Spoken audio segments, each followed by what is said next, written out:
The last topic we're going to take up in our last module is the life of Mar Yeshua, what we can know or what we think we might be able to determine about the historical life of the historical man Jesus.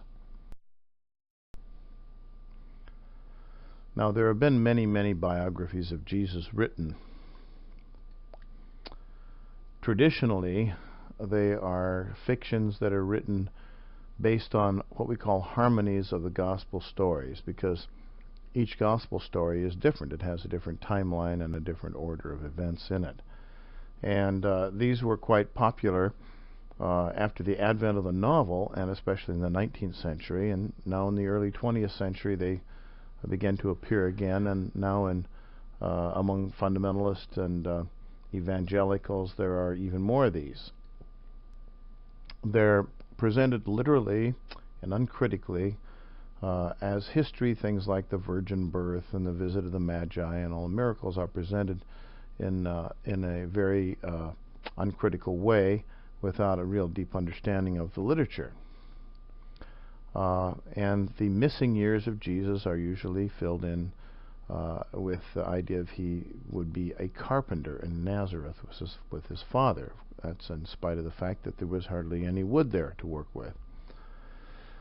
Then we have the psychic fictions based on the personal revelations of psychics, like Edgar Cayce and other people like that, who tell you all kinds of stories about Jesus and his life and his childhood. Then we have scholarly fiction based on interpretations of the gospel stories. In those, usually as a result of the late 19th century liberal scholars, the miracles and legends were rationalized because there could be nothing beyond what we could understand with our senses and our sciences, and so therefore Jesus couldn't have really done miracles. One of the ways the miracles were justified, for example, the feeding of the 5,000, didn't really occur miraculously. It simply occurred because Jesus opened the hearts of the stingy Jews and they all shared their lunch with each other. This kind of rationale. Well, I have put together, and I'm in the process right now as I record this, of putting together a novel that I intend to have published in late 2005. The intention of this is to take account of the documented miracles and powers of spiritual masters. I think that if saints can do it in India, I'm sure that Yeshua could have done it in Palestine. So I don't come with an attitude that these miracles and things were impossible and they're simply stories told by ignorant people. And I've based an awful lot of what I put into my novel on the Jewish Kabbalistic knowledge that was transmitted in the practices of Jesus' time. So I've written a novel that fills in a lot of material and understands the teachings of Jesus based on the background he would have received. And in my novel, I take account of his unique relationship with women. For example, Mary Magdalene. Where did that come from? What are the sources of that? I have, in my novel, Yeshua is married at an earlier stage of his life, and his wife dies and leaves him childless.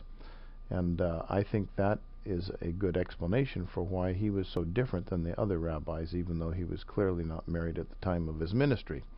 But there are many things like this that my novel takes into account of. It's fiction, just like anybody else's, but it's just a heck of a lot better history and scholarship than we find in other ones.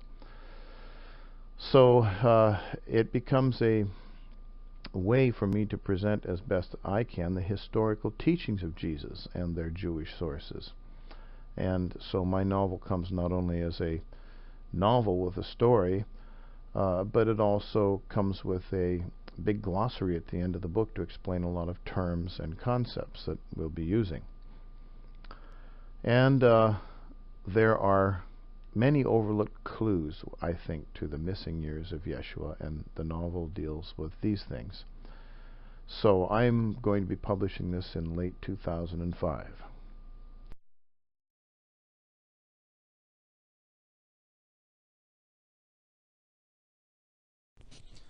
I wrote this novel in the the year 2007, 2008, which I think would be excellent reading for anyone interested in a probable life of Yeshua. Let's start with the first part of the Jesus Christ legend, which is the birth of Jesus. We all know it's celebrated around Christmas time, but they're not parts of history. They are parts of legend that evolved later. We find it only in Matthew's special material. It's very late. It's sort of interpolated into the stories of Jesus very late. In Luke's account, this happens when Quirinius was governor of Judea. That would be definitely too late for the birth of Jesus, which was probably about 6 or 7 years before the Christian era. Astronomically, the idea of a star, of the wise men following a star, may have been, for example, a comet. Some people have proposed that, because that would be something you would see up in the sky, and it would actually almost seem to point a certain direction, although it would change position night after night. But the comet was always seen in the ancient world as an omen of evil, not as an omen of the birth of a king or anything else. It's also been proposed that the star, assuming it's historical, was one of many conjunctions of Jupiter with Saturn and other planets from the 6th to the 2nd century BC. But an astronomical conjunction doesn't form a star. The lights don't come together and make a bigger light. They're just somewhere near each other. I'll show you some of what that actually looks like, what a conjunction of planets looks like, and you'll see it doesn't form a star. Here's an example of one astronomical theory, people who are trying to make this bit of legend into history.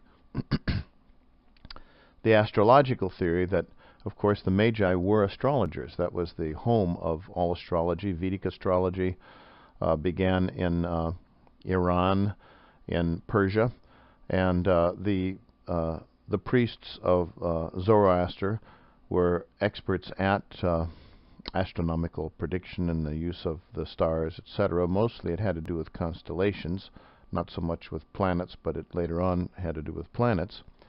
So the Magi, of course, would be astrologers. They would be known as astrologers. So it would be assumed by anybody who was hearing the story in the 1st century that the star was not an astronomical star. It was an astrological star. But then the way it gets interpreted later, it seems to be an astronomical, a real, light in the sky type of a thing.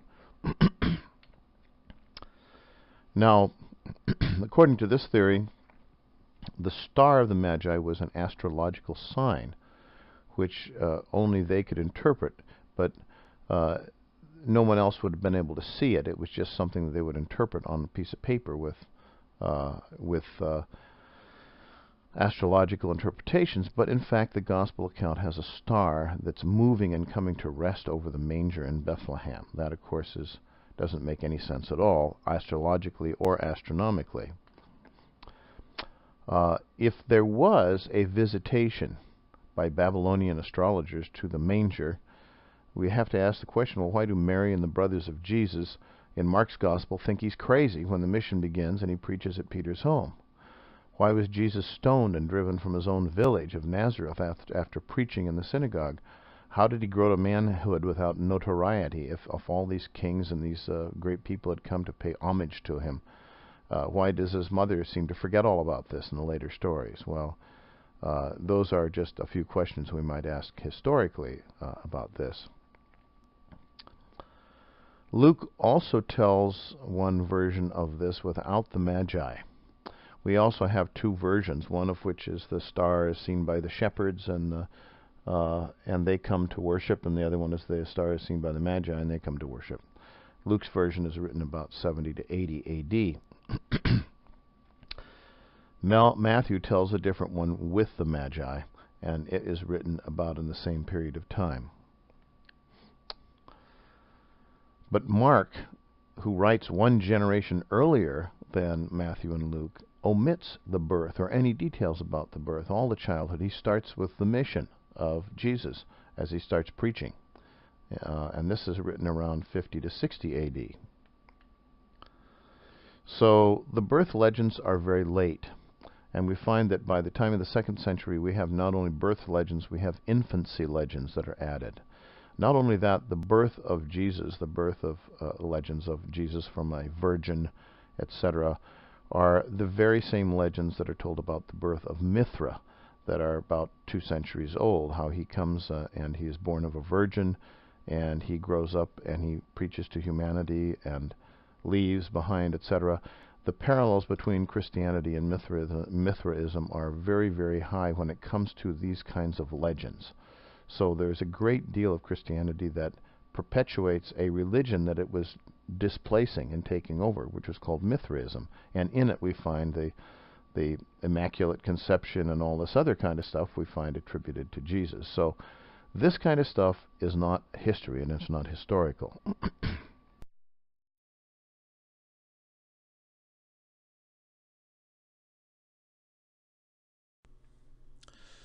Now, there is a literalist interpretation of the legend of the 3 magi coming to visit the newborn Christ, and it's a favorite of Christmas things and so on. It assumes an astrological conjunction of Saturn, which is considered to be the god of the Jews in Zoroastrian astrology, and Jupiter, which is the planet of kingship. And there are several problems with it. Number one, it comes to the dates that does occur, which it does happen quite regularly. It happens very often. The closest date, though, to any kind of reasonable birth of Jesus is not close enough. It also, in the New Testament, there's a tremendous misunderstanding of the astronomical phenomenon. You don't really see a big light in the sky. The 2 planets don't combine to make a huge light in the sky, or even 3 planets. A conjunction is not where planets all merge together. So what I'm going to do is show you a video of that theory, which is not a good theory, and then we'll go on to show you what it looks like astronomically.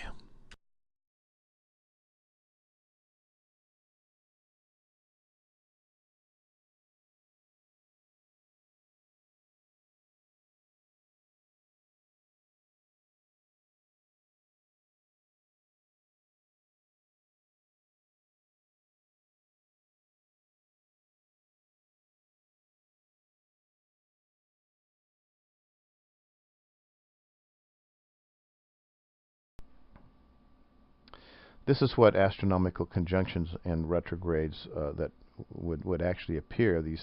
They don't form one light in the sky. This is Saturn and Jupiter traveling along over many months and going retrograde and coming together. They are conjunct at this point, and that does not form a light in the sky. In fact, very few will be able to even notice it. Here is a conjunction of Saturn, Jupiter, and Mars. They don't make that one big light up there. The big light is a different planet than Jupiter and then Mars. They're all in the same general position of the sky, but you wouldn't even notice it if you looked up in the sky, because planetary conjunctions don't all meld and merge together to make one light.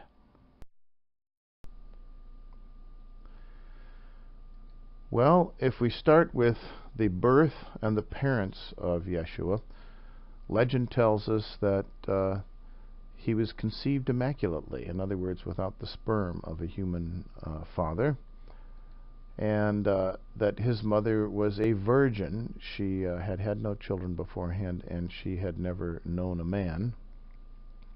And he was born by parthenogenesis, that is, by a strange thing that can sometimes be induced in a laboratory in rats. And he was born in Bethlehem, in a manger. Manger meaning a place where animals were kept.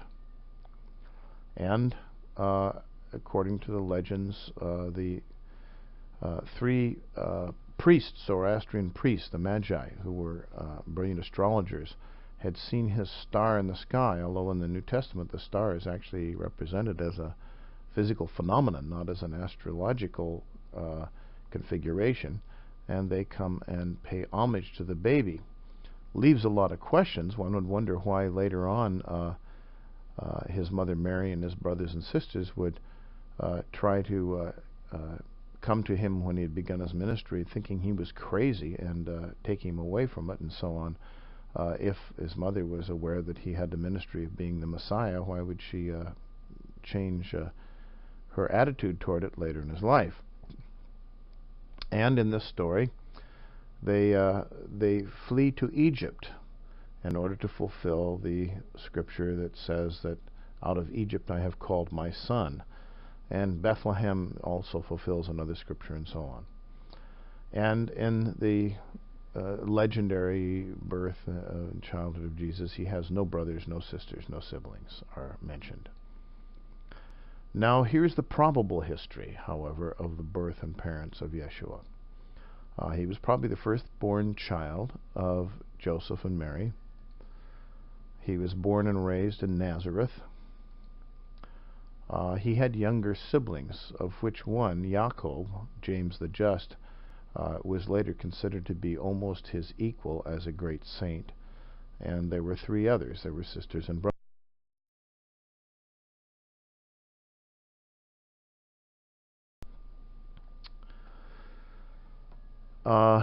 Regarding his childhood and education, in legend, we read that Joseph was a carpenter. That's the way it's translated in English, and so Jesus must have been trained as a carpenter.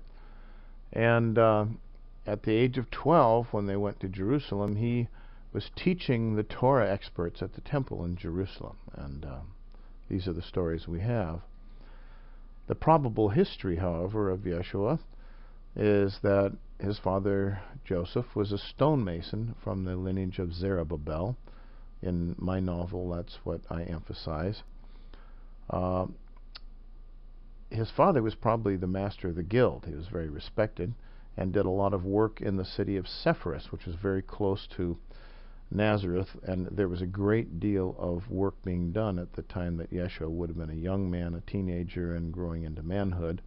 His father would have had a great deal of work at that time. It's a city where he would have made contact with lots and lots of different people. It was a very cosmopolitan place. It was a city being built by Herod, and the guild of masons that his father was head of was undoubtedly a religious guild, and they transmitted religious teachings that went along with their guild.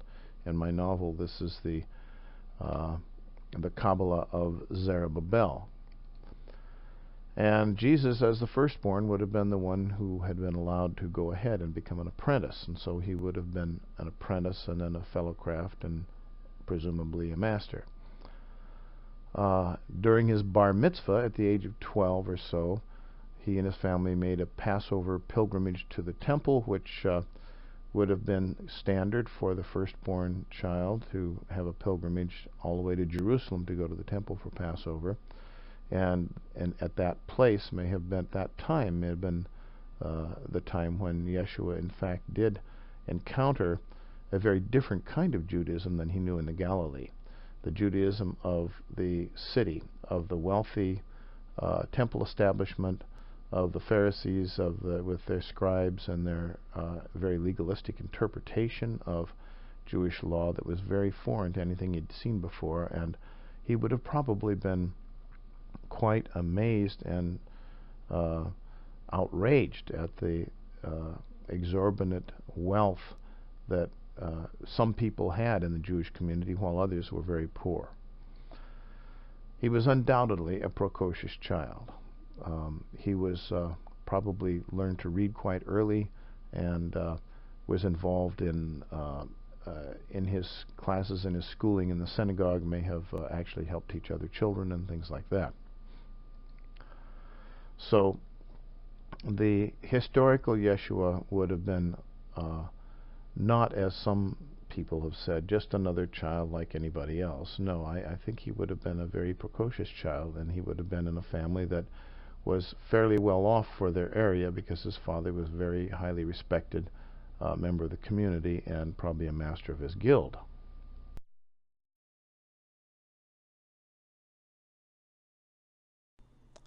This is a model of the Herodian Second Temple in Jerusalem. What we're going to do, though, in the next slide is look at an animation of what that temple might have been like. Here's a nice animation of what the Second Temple in Jerusalem was like, based on the ruins and archaeological plans. It's on a high hill in the city of Jerusalem. So here we're going to reconstruct it.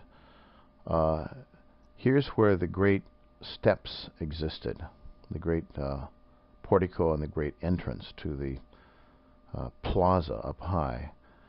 And these steps were huge. They were just amazing. A human being walking on these steps is almost dwarfed by them. They would be very difficult to walk on because they're very far apart. Here we see an illustration of a person walking up these steps.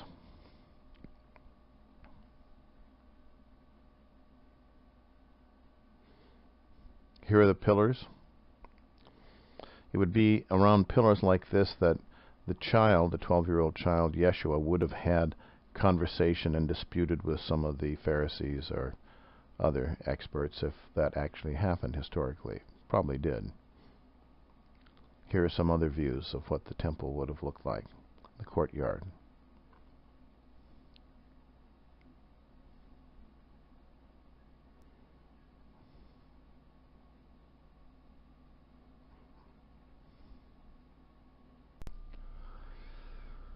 Now, what would have happened for him as he approached his 12th year and his bar mitzvah?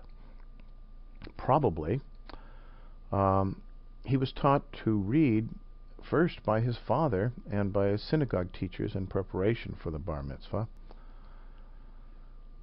He was, as I said, as the firstborn, was probably trained in the stonemason's guild through an apprentice, fellowcraft, and master type degrees, which are very ancient and existed in the ancient world in these guilds. He was probably very shocked at the ostentation and social inequities that he found when he was taken to Jerusalem, and indeed he may have precociously disputed with Pharisaic Torah teachers on the steps of the temple at Pesach, at Passover, during his pilgrimage to Jerusalem. This is a drawing of what that would have looked like. You see there's one great pillar here, and there are some people gathered and others that are gathered around, and some people are talking and disputing, but it would not have been a major event where people all over the city would have gathered around. It would have been a rather small gathering.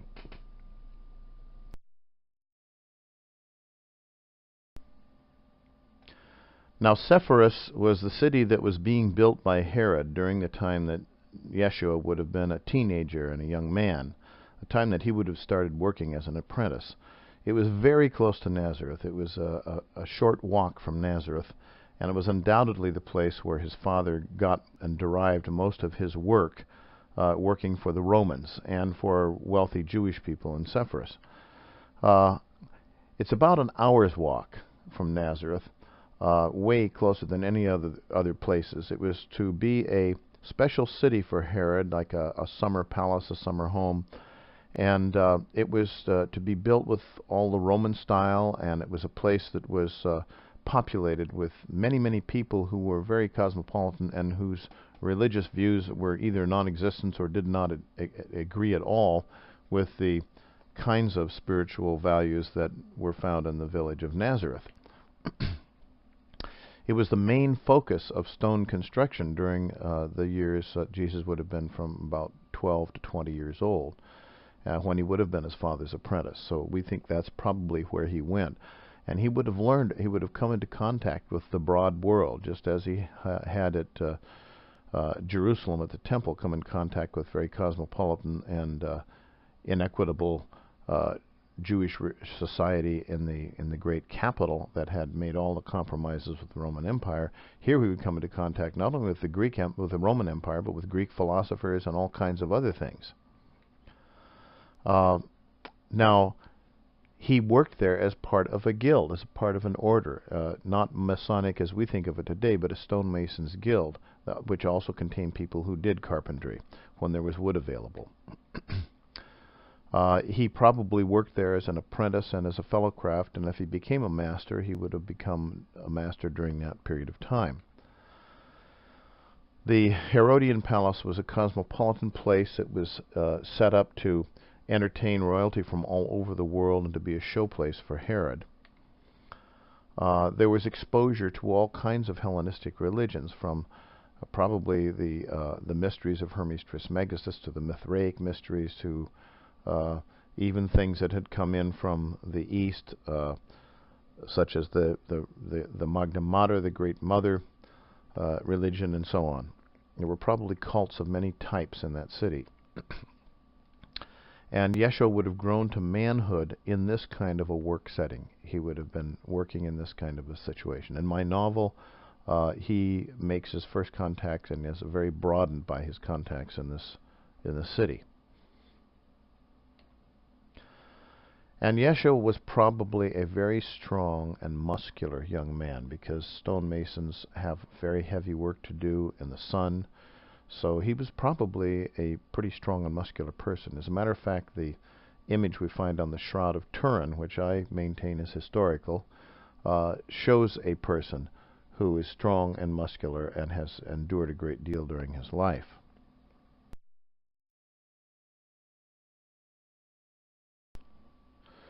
Now, here's a little video of what construction at Sepphoris would have been like.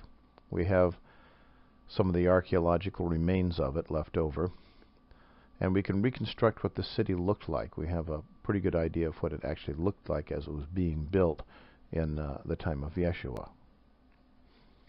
There would have been great columns of stone, and the stone was in very easy supply. It was found all over the area. Stone masons and apprentices would have been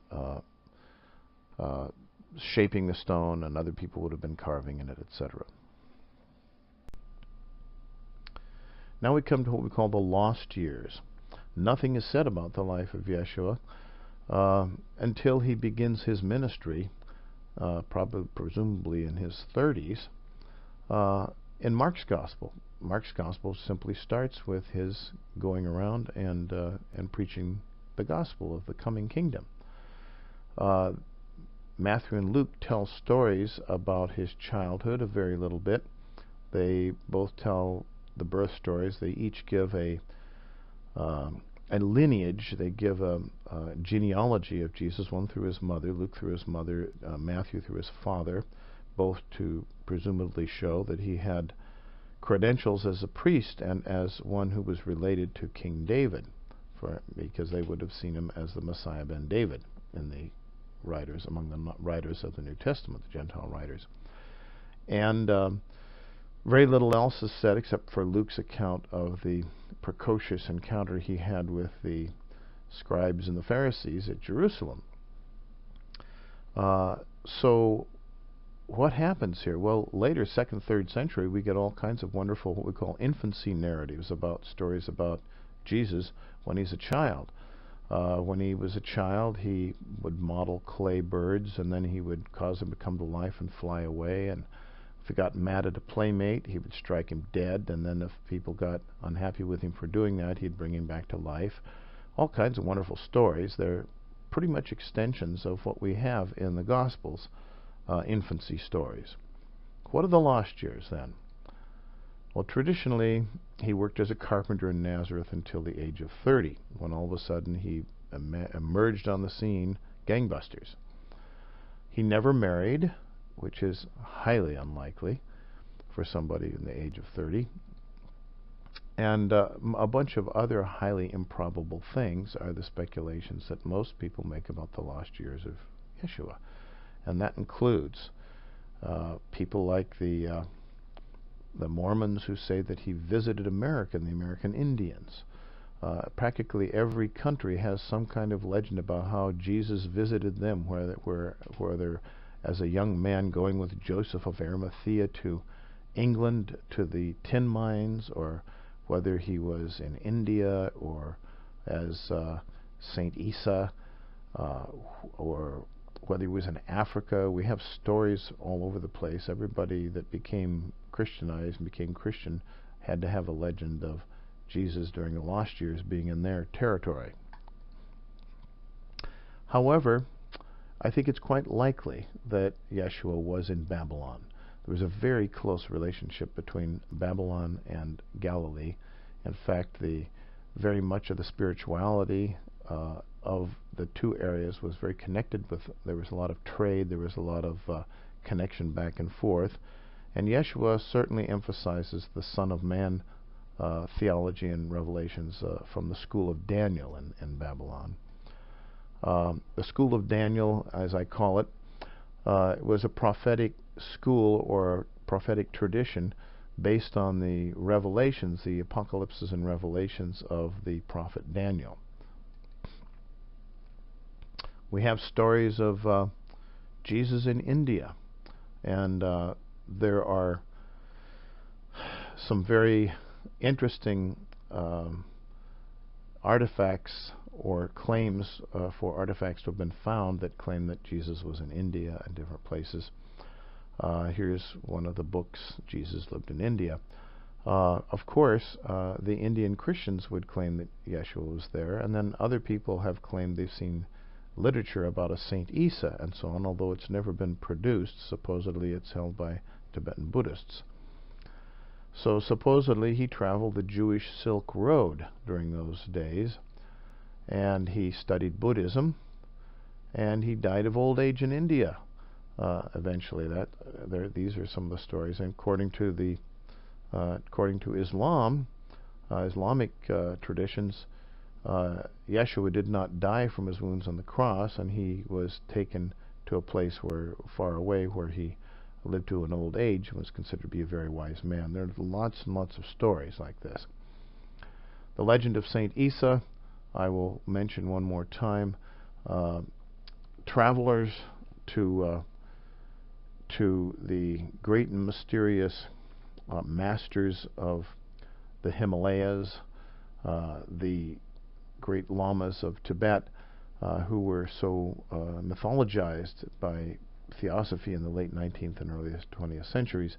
Travelers to these places a couple of times claimed that they had seen and copied down stories of the travels of a Saint Isa, who was Jesus, and who had traveled and learned the language and taught people in that area during the time of the lost years.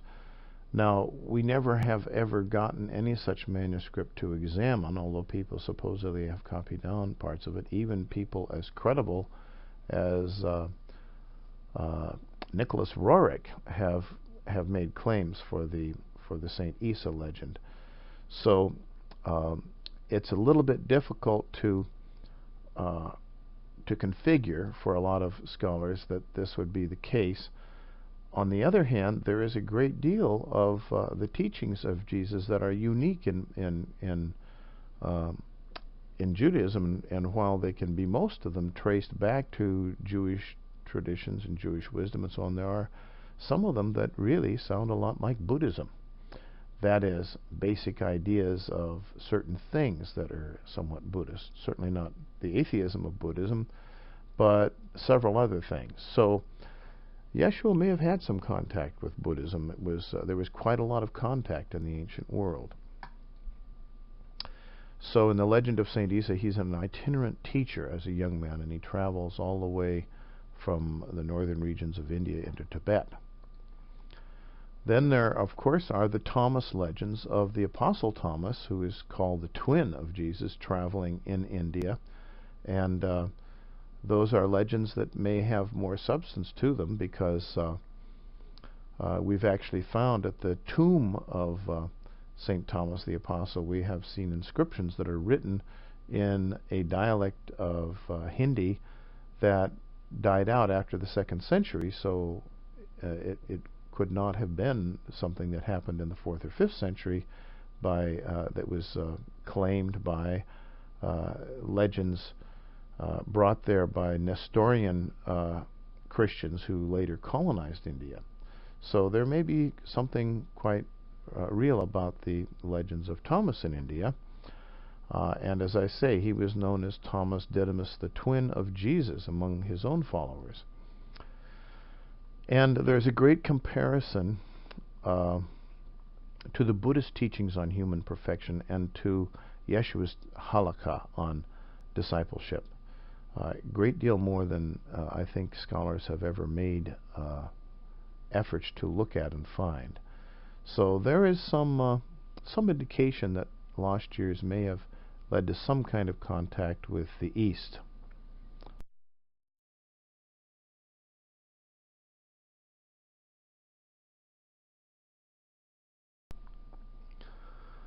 However, there's a lot of evidence that Jesus was not an Essene or some other Jewish sectarian. Study of the Dead Sea Scrolls, which come not just from one community, but actually several sectarian communities, their ideas about the Messiah, coming of the Messiah, messianic warfare, the kinds of communities that should be put together, and the kind of preparation that should be done are really quite much different than those of Yeshua. They are quite ascetic and quite exclusivistic, and an awful lot of it really quite militant. We just don't find the comparison between the teachings of Yeshua and those of the Dead Sea Scrolls.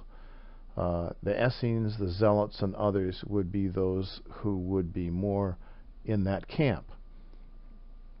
Their apocalyptic and messianic teachings are quite different than those of Yeshua. But John the Baptist's teachings, what we have of them, appear to be much more similar to those of Qumran. The Sadducees and Pharisees engaged in constant adversarial debates with Yeshua. So even though the Essenes are never mentioned in the Gospels as being adversaries of Yeshua, they certainly were not the sort of hidden people in the background who were behind Yeshua. The school of Hillel was seated in Babylon, and much of the teaching of Yeshua, if we're going to compare him to any other rabbi, it would be to Hillel, the great Rabbi Hillel. In fact, he even paraphrases Hillel. Hillel says, "Do not do unto others what you would not have them do unto you," and Yeshua says, "Do unto others what you would have as you would have them do unto you." So he knows Hillel's teaching, which is Babylonian, and so there are some connections with Phariseeism as we know it, but it would be Babylonian Phariseeism. Now there was also a school of Shammai. Shammai was very much like the conservative rather than the liberal. Shammai was a very influential rabbi also of the time of Yeshua, and we do not find Yeshua in agreement with much of what Shammai had to say.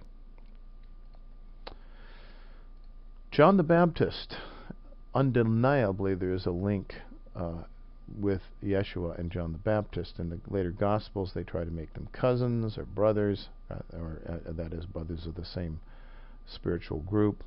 They, of course, minimize John the Baptist as much as possible. The farther we get away from the time of Yeshua, when we get, for example, to the Johannine Gospel, John the Baptist is quite marginalized, and it's always made very clear that Yeshua is the successor, and John the Baptist was the one who prepared his way and all this sort of thing. But the fact that John the Baptist has to even be mentioned at all in any of the Gospels is pretty clear evidence that he was the one that many people thought was the Messiah or had been the suffering Messiah, because remember, he was martyred and his head was chopped off. And so in the world of competition for who was going to be the Messiah, the suffering Messiah, it was either going to be John the Baptist or Jesus. And so the early Christians were very much very competitive with the early followers of John the Baptist, who eventually left behind for us the Mandean way of living and way of life. So I would say there's an undeniable link that Yeshua was a disciple of John the Baptist. Of course, in the Gospel accounts, they have Yeshua baptized by John, but immediately he's driven out into the desert. He has no contact, but it's much more likely that he had quite a bit of contact and may have had many years of contact as a member of a messianic group around John the Baptist. that may have also been the link between Yeshua and James the Just, who became the leader of the Messianic Christians in Jerusalem after Jesus' crucifixion. It's not a bad speculation that John the Baptist and Yeshua and James the Just were part of a greater community, which I sometimes like to refer to as the Son of Man community.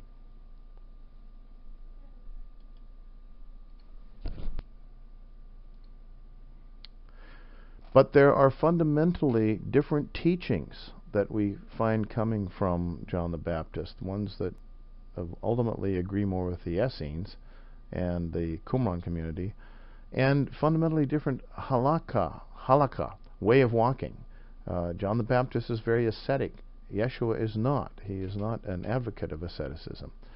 So apparently at some point Yeshua decides to leave or to move away from, probably not with a strong break, but to be on his own and develop himself not just as part of that community.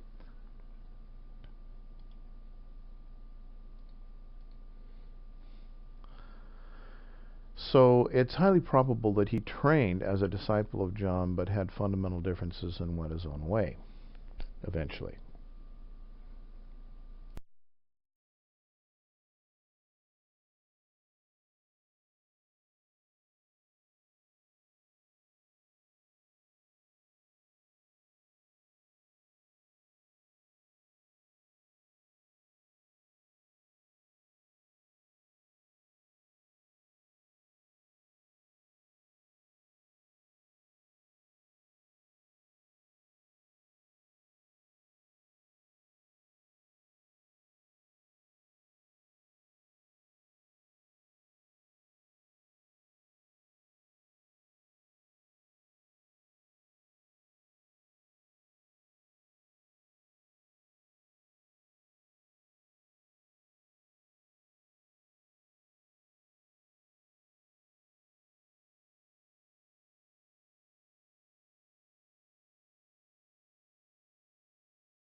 There are many Jewish mystic traditions embedded in the teachings of Jesus, traditions that were not well known or even understood by the early Gentile churches, who presented them in their own contexts as best they could present them, and even just deleted certain things when they saw them there and didn't understand them, or didn't think it would be thought it might be impious to present them. For example, Matthew totally does away with what probably appears in the Q material about the mother and brothers of Jesus standing outside the house of Peter in Capernaum and trying to get Jesus to come home because they think he's crazy. This kind of stuff was deleted. It's a little bit too humanifying. But the first major influence would be what I'm calling the Babylonian school of Daniel. That school of interpretation, which has as its basic understanding a Messiah ben Joseph, a suffering Messiah who is a teacher and who brings these things to Israel in this way as a suffering servant of God, is fundamentally different than what the rabbis in Judea were expecting with the Messiah ben David, who would be a military conqueror who would drive away the Romans. And you can understand why there would be a difference. In Babylon, where the first Talmud was developed, people lived in relative security and happiness, whereas in Judea they had been invaded by the Romans and were taken over. So the basis of an awful lot of the messianic teaching of Yeshua comes from this Son of Man apocalypse that we find in Daniel, and what it means, and a fuller meaning and interpretation of all that.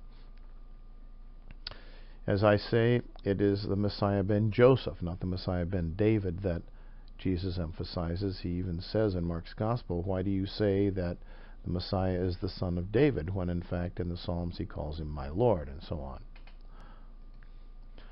And there are many, many other points of contact. If we look at the Babylonian Talmud, which is a long study, you will find a great deal more that sounds like the kinds of rulings and ideas that were put forth by Yeshua. Another thing we can talk about is Yeshua's use of and practice of Merkaba ascent, mystic ascent to the throne of God, mystic ascent to the heavens, mystic communion with the great spirits of Judaism, with Moses and Elijah and so on. These seem to have been practiced and transmitted by Yeshua. It's not by accident that Paul tells us of his mystic ascent, or that Mary Magdalene tells us of her ascent, or that we read the stories that we do in the Secret Gospel of Mark and so on about the all-night initiations and so on. So the other thing is that very early Christianity is quite familiar with the Enochian scriptures, which are the apocalypses of the great Merkaba ascent master Enoch. And we even have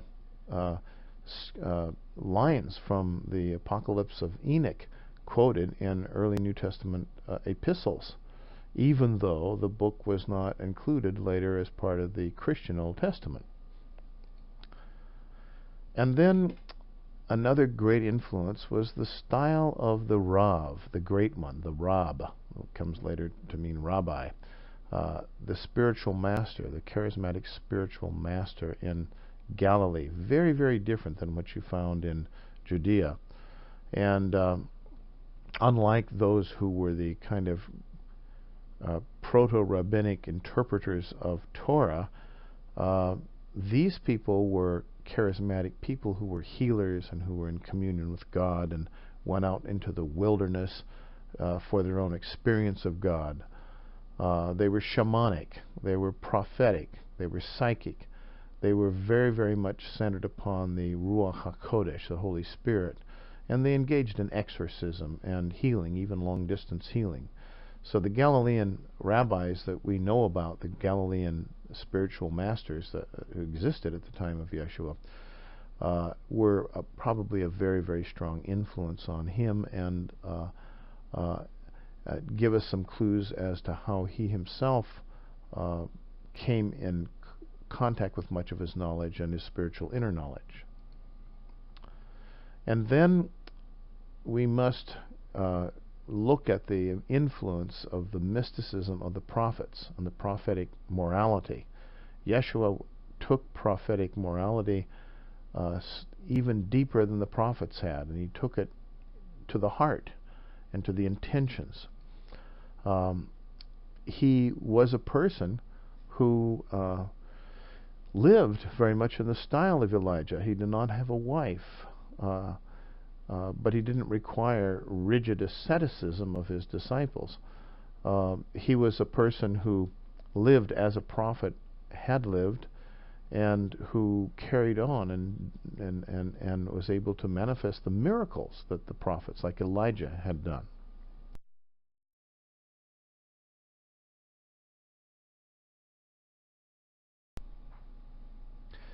Now, we need to take a look at the issue of the sexuality of Yeshua. For example, was Yeshua married? We certainly know that heterosexuality is a very, very important value, a family value, in modern Judaism and in medieval Judaism. It is also true that the normal working men of the Jewish community at the time of Yeshua married. It would be very unusual for a man not to be married. However, the prophets and the mystics did not marry. Some of them married, some of them had wives, but many of them did not marry. For example, John the Baptist, Elijah, St. Paul, St. Thomas. There was a tradition within Judaism among prophetic community and the mystic community that marriage was something that was sort of a lower order of spiritual expression than being unmarried. And among the Essenes, they were unmarried, they did not breed children, and so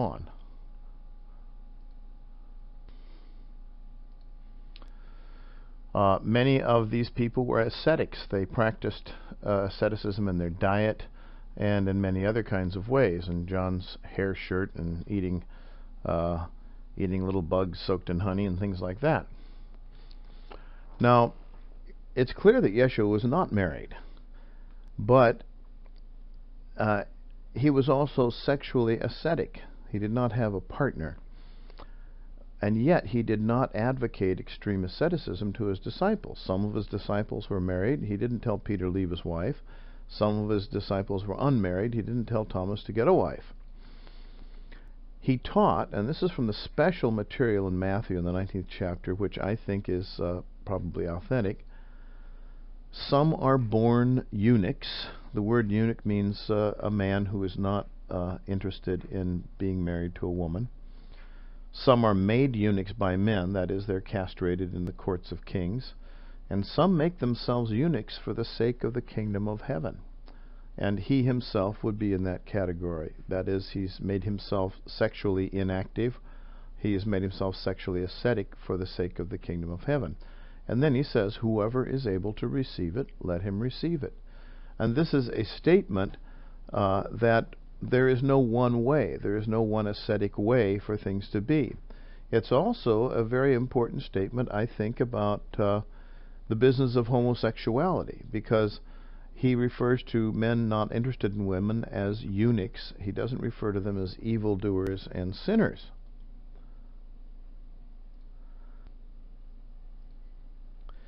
Now this brings up the issue of homosexuality. There are people who have said that Yeshua must have been homosexual. Certainly the Carpocratians wanted to show that Yeshua was homosexual, and when he initiated the young man, for example, in the secret Gospel of Mark, that he was initiating him sexually. And the accusation has been around from unsympathetic, some people unsympathetic to Christianity, that Yeshua had relationships with certain disciples that were probably homosexual. After all, we know in the Greek tradition that men had very close relationships. We know that that was something that was quite acceptable in those days. However, when we look in the Old Testament to see what we can find, what kind of illumination we can get about homosexuality, we run into a lot of things. We have people who are or gay-bashing type people who are anti-gay people will point to, for example, the story of Sodom and Gomorrah, and that the men had sodomized people, that is, that they had violently raped people, men raping men, which was, by the way, something that kings did in those days to their conquered kings. They had them held down and they raped them to show their superiority. And that sort of sexual activity was not considered to be a really very sexual thing. It was considered to be a way of humiliating people. There are also male and female temple prostitutes that are excoriated by the prophets. These are the people who work in the temples of other religions, to the men with having sexual relationships with women, and the women with men, in an imitation of favors and communion with the gods. And this was not like the business of prostitution today. It was a sacred sort of thing, but it was anathema to the tradition of the prophets. And sometimes people who are gay bashers have quoted the Hebrew word for a male temple prostitute, kedesh, as being evidence that the Bible teaches against homosexuality. Well, that's not really a good case. As a matter of fact, the only time we hear the Bible teaching about things that might relate to homosexuality are when we're talking about sexual perversions, sexual perverts, people who are perverting sexuality with violence. In fact, we have some stories in the Old Testament about same-sex couples who are in long-term relationships that are loving relationships. And in fact, there's beautiful description of the lovingness of their relationships. If you want to learn more about it, read about the relationship of Ruth and Naomi, who were a couple of women who became like one spirit. Or the relationship between David, King David, and Jonathan, who were so close and such dear friends for a long, long time that their friendship, in the context of the ancient world, would have included physical caressing and loving and so on. That was not uncommon in the ancient patriarchal culture. So you need to read about that. I put a website at the bottom here if you would really like to find out more about this. It's religioustolerance.org, and you might want to look at some of the issues there. They make some very good cases. They try to present both sides, the liberals and the conservatives and everything else. But it is not true that Yeshua ever spoke against homosexuality, and certainly not anything against males or females in long-term committed love relationships, or spoke of their sexual intimacy as being perverted in any kind of way. And you simply can't find that sort of thing. When you understand what's being talked about and spoken about, and when you understand the cultures that you're dealing with, you simply cannot use the Bible to bash gays. It just doesn't work.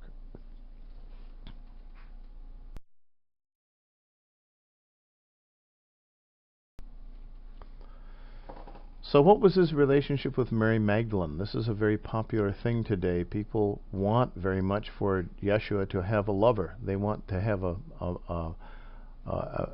goddess and a god. They want to have Yeshua be human in that kind of way. And a lot of novelists have tried to present him that way. That's been presented especially with the latest Magdalenic research and so on. It's very important to the spirit of human beings to understand Yeshua as a human being who loved in a true way and an erotic way and so on. And so we have now a lot of literature and a lot of speculation about Jesus as the lover of Mary, and Mary carrying his child and doing all these things and so on. We get many books about this and so on. Well, the story of Mary Magdalene is very much more complex than anything we can tell in this particular thing. I would advise you to take my little seminar on Mary Magdalene, the Gospel of Mary, and Magdalenic Gnosis. But here are a few things that can be said. She was the first witness to the resurrection. It was she who told Peter and the others about it. She had the first revelatory conversations with the risen Jesus. And that became the hallmark of secret gnosis of the inner teachings. There are two places where Jesus taught people the apostolic gnosis, and one was with them at their messianic banquet, at their special Havurah meals when he sat with them. And then after the resurrection, there were those who claimed to receive revelations from Yeshua after he had been crucified and had risen. And so revelatory conversations with the risen Christ become a kind of a hallmark of secret gnosis later on. Of course, this is kind of a slippery slope, because there are all kinds of people who can make all kinds of claims. There are many sources that tell us about the unique intimacy and friendship between Yeshua and Mary Magdalene. That we can speak of in the Gospel of Philip and many other places. It may even been some scholars like Brown have argued that the beloved disciple is in John's Gospel is actually Mary Magdalene, who, of course, as you recall, became his stepmother. From the cross, Yeshua said, "Mother, behold thy son, son, behold thy mother," because the Apostle John was just a young boy at that time. And she took over him. She was not married. She had no one to be with. She was probably a widow. She was probably, by the way, about the age of Yeshua's mother. And she is the first apostle who actually died. We read about the traditions of her. She is the first one who died. She died a natural death. She didn't die from violence. She probably died of old age. Now, Peter and other male apostles, according to many sources, opposed Mary. And one of the reasons is there was a tremendous jealousy, because she had received some teachings from Yeshua that they had not. Luke's Gospel says that Jesus cast 7 devils out of her, which is probably an attempt to marginalize her later on in the church, in Peter's church.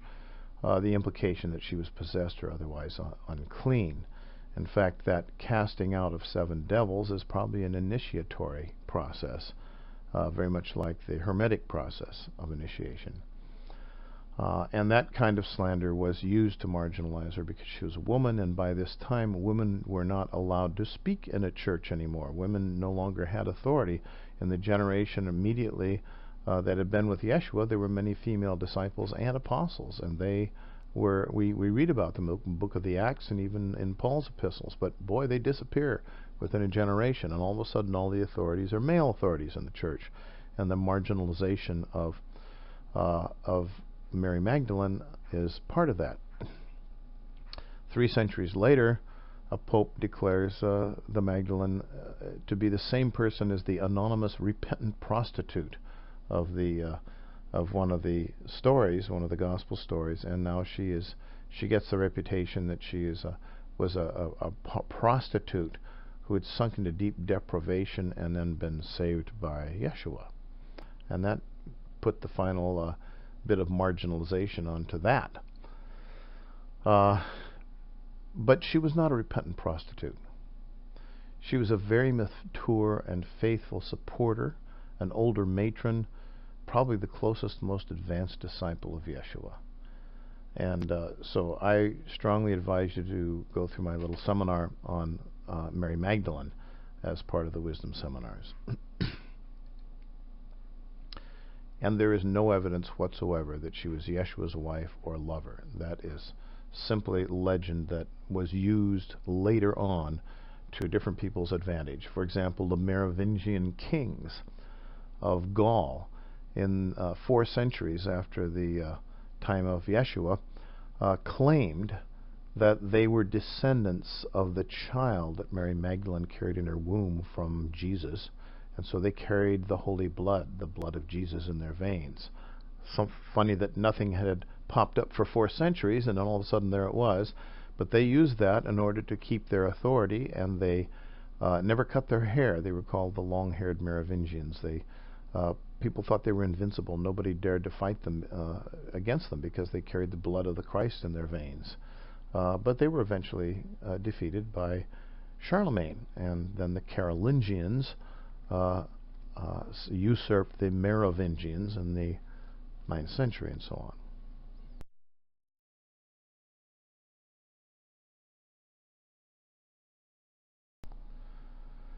Now, what about the John the Baptist of history, the historical John the Baptist? Well, there's some very interesting information that has come forward through archaeology recently. At a place known as Kibbutz Tzuba in 1999, near the traditional birthplace of John that we find in the Gospels, we found some really interesting archaeological evidence of the place of residence of John the Baptist and his group of people, his sect. This is a cave in a limestone into which people would have entered and would have slept for shelter and so on. And there's quite a, it was later on developed, this location was later on developed by the early Christian communities as a sanctuary to John the Baptist, because it was the original place where they were baptized, and you find all kinds of things here now that are left over from that. But this seems to be the actual place on the Jordan River where his community existed. Among evidence found were the largest ritual bathing pool ever found in the Jerusalem area, and installations connected to early baptism procedures, including a unique foot anointing stone that the early Christian churches later added to this area. And here we have very crude drawings on the stone. It's a little bit difficult to make this out, but on the left is the severed head of John the Baptist, and on the right is a picture of John the Baptist as a prophet engraved into the wall.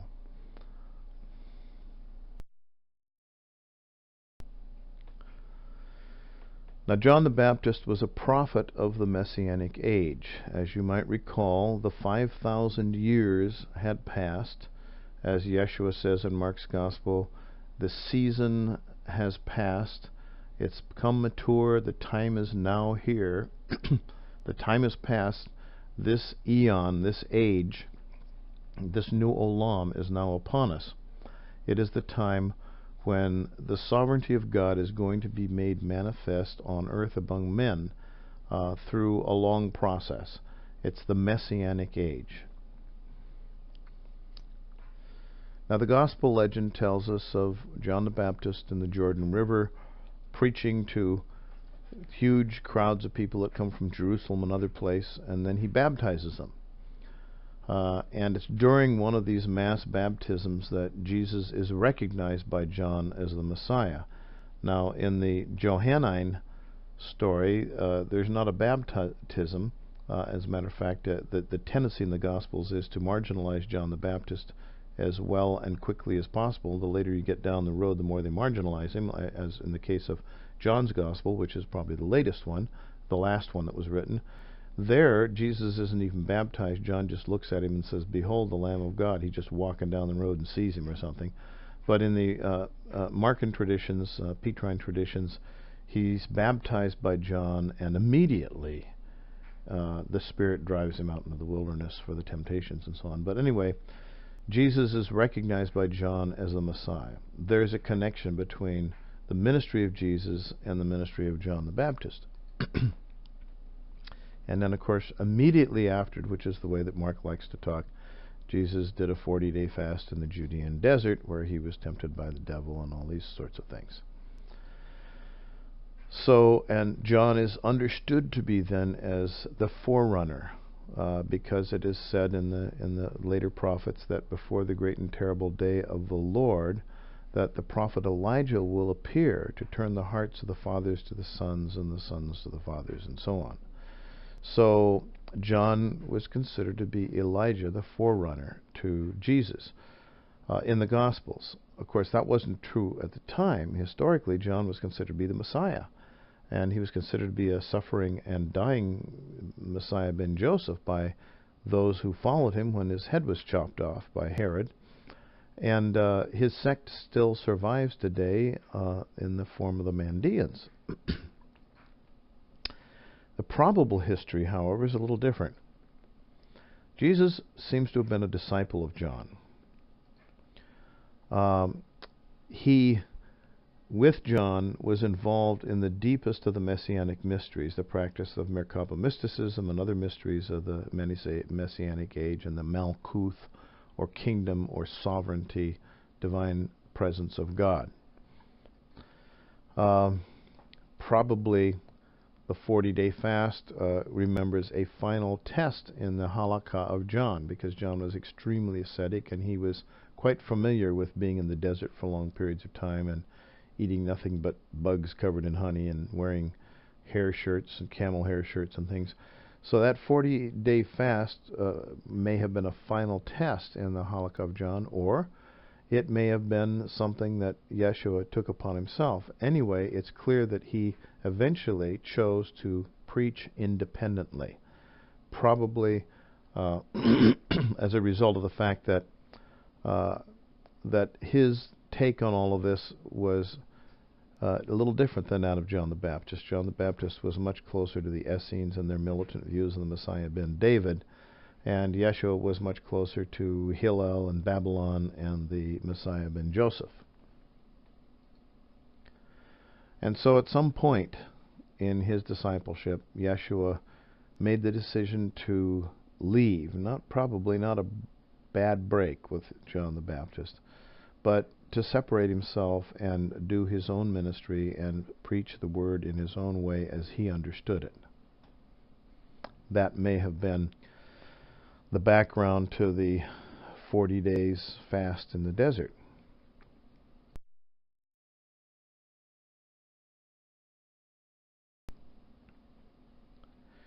Now, what is the order of events and teachings that occur in the life of Yeshua? Well, different Gospels tell different stories. For example, the Synoptic Gospels, Matthew, Mark, and Luke, describe a sort of 3-year ministry And it starts with the baptism of John, and then Jesus immediately goes out and begins his own ministry. And it's focused in Galilee and finally ends in Judea at the Passover.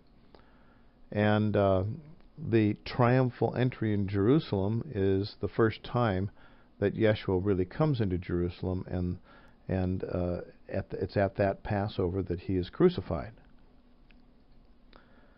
But John's Gospel describes a one-year ministry. Jesus is identified as the Lamb of God by John the Baptist.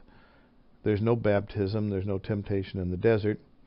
And much of the ministry in John's Gospel takes place in the Jerusalem area, in Judea. Now, Mark's three-year order seems to be the default. That's what both Matthew and Luke always go back to, although they make some changes in it. Matthew is very faithful. Starting in the 3rd chapter, he simply follows the Markan order about everything, except for certain things he deletes because he thinks they're impious, or he makes some other kinds of changes and inserts a lot of more material than we find in Mark. Luke follows pretty much this order as well, although the way Luke's epistle, and this gospel is really a long epistle, is organized, is really more around thematic teachings and so on. So Matthew almost follows exactly the Markan order of events and the teachings, and most scholars accept the Markan order based on source-critical evidence that shows Mark is one of the earliest sources.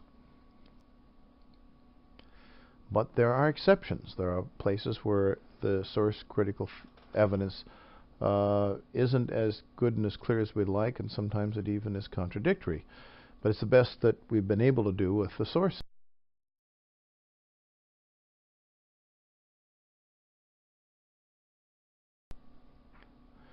So was the ministry 1 year or was it 3 years? Well, the Synoptic Gospels say it was 3 years. And that's probably historical. Why? Because the Johannine Gospel, who says it's 1 year, bases this whole narrative on coordinating that 1 year with the Jewish sacred year. The Jewish festivals are organized over a year, and each year they repeat over and over again. And so the story of Jesus is told around the year of the Jewish festivals. It's like the Jewish church year, or it's like the Christian church year in the Episcopal Church or the Roman Catholic Church. The festivals are followed year after year, and all of his teachings are pinned to these festivals. Now you have to remember that John was just a kid when all this happened. In fact, he had to still be raised by Mary Magdalene later in his life, and he grew up, and that John's Gospel comes of very much later, and he would not have a memory of an awful lot of these things. So the Johannine Gospel basically coordinates the things with 1 year's worth of Jewish festivals. So whatever historical there is about how many years Jesus preached is probably lost. It becomes what we call, by the way, the church year. And it's probably not historical, and even the elements in Matthew's Gospel already show this tendency to try to group things together around themes and church years and things like that. The Gospels, after all, are produced for the church to be read in church.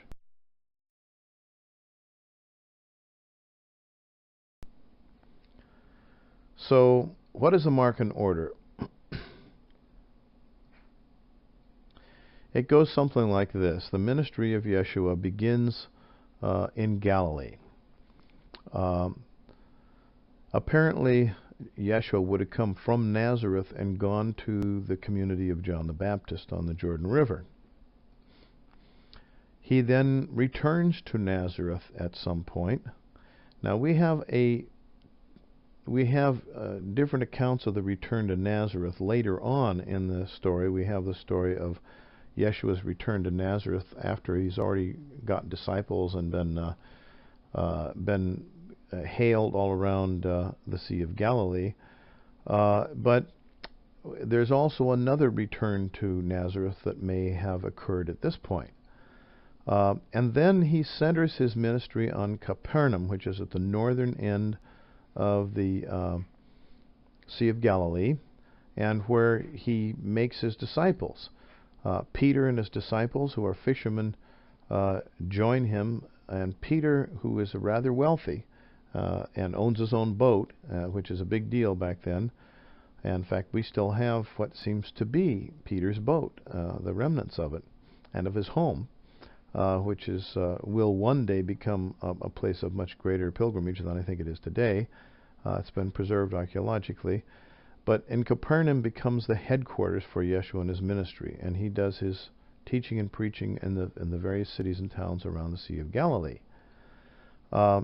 This is a place where he has a house that he can be, a place where he can offer the sacred meal that he offers. And then, after some time with this ministry, he goes to Nazareth again, and we don't know whether this is the return or the other one is a return to Nazareth that is talked about, the rejection in his own hometown, the rejection in Patras as it's known. And here he's very strongly rejected. He preaches at the synagogue, and he's very strongly rejected. He's literally driven out of town. In fact, he may have even been stoned. And then very soon after that comes the beheading of John the Baptist. Now Yeshua's in trouble because he's considered to be he's certainly considered to be a co-conspirator with John the Baptist and a great part of the Baptist community and his leadership. So he has to flee to avoid Herod. He has to start hiding. He abandons his base in Capernaum, and he makes a lot of does a lot of traveling. He travels in the hills around there and goes to the cities and makes itinerant visitations. The disciples provide him with transportation in their fishing boats, and he stays at safe houses in different places. And after that point, he finally makes a decision to take his ministry into Judea. Now he has a ministry outside of Jerusalem that he does, and he becomes very well known. People are coming all the way from Jerusalem to see this man after he's abandons his base in Capernaum, and he's become very famous. But finally, at the end of all this, he makes the very dangerous pilgrimage for Pesach, for Passover, to Jerusalem. And that's where he's crucified by Pilate and the resurrection event occurs. That seems to be pretty much the historical order of the life.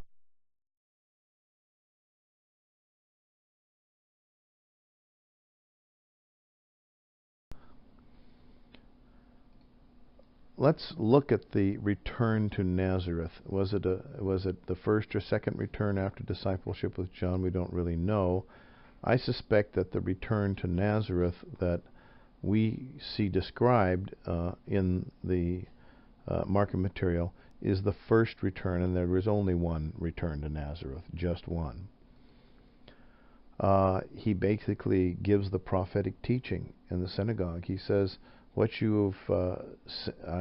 I've read to you from the prophet Isaiah is now being fulfilled.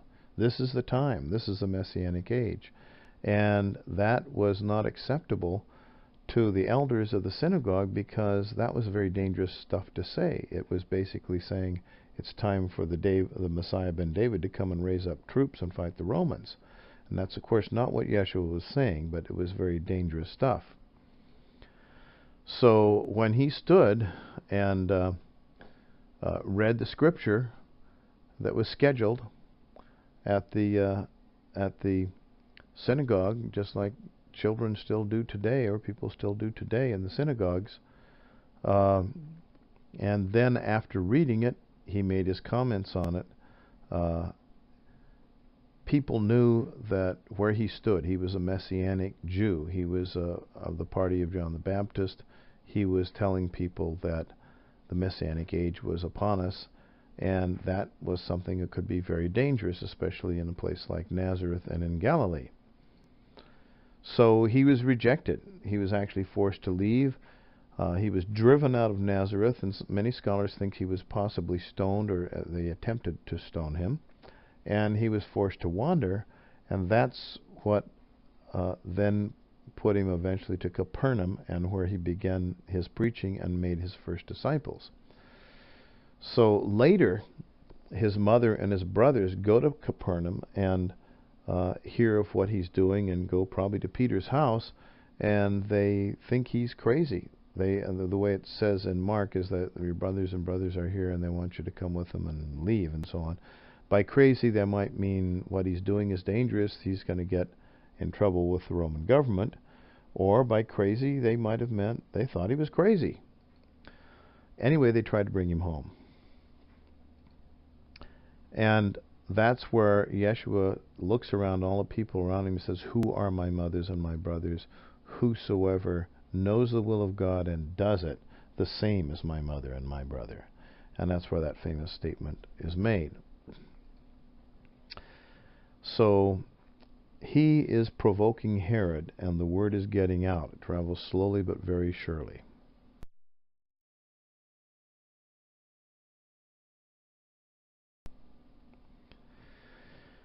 Now here's where he begins to pick up his most significant disciples and patrons, here in Capernaum and eventually around the Sea of Galilee. He's preaching to the fishermen. He's preaching to the men who are working in the boats, very often not too far offshore, and very often they're onshore fixing their nets and doing things. And he tells them his message. He walks up to them, he talks to them, he sits with them, he eats with them, he tells them his message.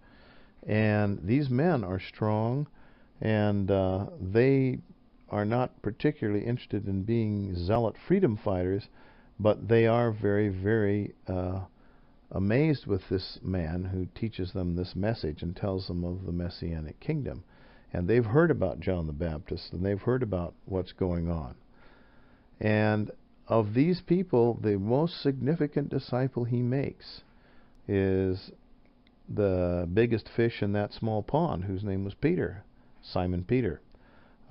His name was actually Cephas, which means rock or stone. Later it's translated in Greek to Petros, which means rock or stone. Peter, strong as a rock. He's Simon Cephas. He's the person who owns the boat, who hires the people, who is the relatively wealthy fisherman. In fact, he probably was aware of who Yeshua was. He probably would have known his father, who, by the way, by this time would probably have passed away, Yeshua's father, Joseph. And it doesn't seem to appear in anything later than this period, or even as late as this period. And Simon Peter is totally taken with Yeshua and with his teaching and his preaching, and he becomes his patron. His home becomes Yeshua's home. He heals his mother-in-law. Yeshua heals his mother-in-law of sickness and fever. People come to Peter's house to be healed. He goes through exorcisms and healings and so on. And by the way, the first part of the ministry is very much focused on exorcisms. And so Peter's home in Capernaum becomes his headquarters. And that's, as I say, at the northern end of the Sea of Galilee. And soon after that, Yeshua travels to places like Magdala, and that's where he would have met Miriam of Magdala, who was also a wealthy woman. She was probably a widow and had a large business, probably to do with importing, exporting fishing and dried fish and some of the other things that were big in that area. And he began to make women disciples and accept them, which was very, very unusual. It had never been heard of for a rabbi, for a holy man, to make and accept women disciples, but Yeshua welcomed them.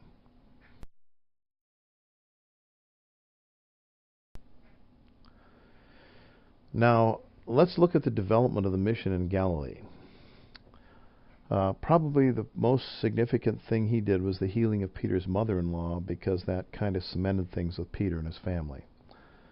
This is an excavation of where the house of Peter probably was in ancient Capernaum. And since then, over that site has been built a museum with a glass floor. You can look down into the ruins. And also the boat of Peter has been found and identified and has been put back together and is now preserved in a museum. It's amazing to me. This would be the real pilgrimage place if you are interested in Yeshua, in Jesus. This place in Capernaum would be the place you should go, not Jerusalem, where he's crucified, not where the temple is, but here. This is his home. This is his home base. This is the place where Yeshua was rooted. It was back to Galilee that he went after the resurrection. I will meet you in Galilee. And he goes back to his people in Galilee. So this is a place I want to visit someday. I think this is an amazing relic and place and archaeological relic, and I want to go back there and feel what it's like back there. But as we said, Jesus' mother and brothers come and fear that he's insane or that he's provoking Herod or something like that. Now, this does not sound very much like a family that considers Yeshua to be the Messiah, someone who's been visited by the Magi, and the baby's been born in virgin birth, and all the canticles have been sung about how Emmanuel will be with us and all this stuff. Does it? No, it doesn't. It's historical material. In fact, this part is the one that appears in Mark, but Matthew cuts it out. He deletes it. It's too impious. It makes Yeshua look too human. So he preaches to crowds from fishing boats, and from the very large boat of Peter, he is able to be out on the water where he could make an escape if it were necessary, and where large crowds of people could gather and he would speak to them. And this is one drawing of the scene. It's probably much different than the reality, but this is the modality in which Yeshua operated. He preached from a boat, and interestingly, the water has an effect of amplifying sound, and so it was like having a platform. And Yeshua was very famous now because he had performed many very amazing exorcisms, and then healings. The exorcisms came first, and then after a while the healings. The exorcisms were the first thing that made him famous, because there were well-known people, maniacs and demoniacs and so on, and Yeshua was able to heal them. And he didn't do it the way that the high-paid Jewish exorcists would do it, if they could be afforded, with various phylacteries and different kinds of quoting of Scripture and all kinds of things. He did it just plain with his bare hands, so to speak. He was a very, very tough guy, and the demons trembled when he came by. And then after that, that developed into his healings. And as a matter of fact, he indicated that exorcising and healing were really part of the same thing, and they were tied up with the concept of the remission of sins, or that is the idea that one is no longer in bondage to Satan.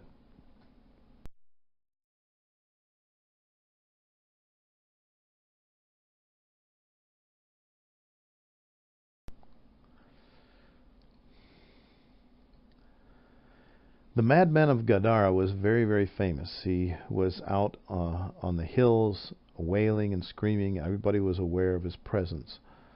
So when he was confronted by Yeshua and when he was healed, his fame spread far and wide. And from that, he went into the modality of healings.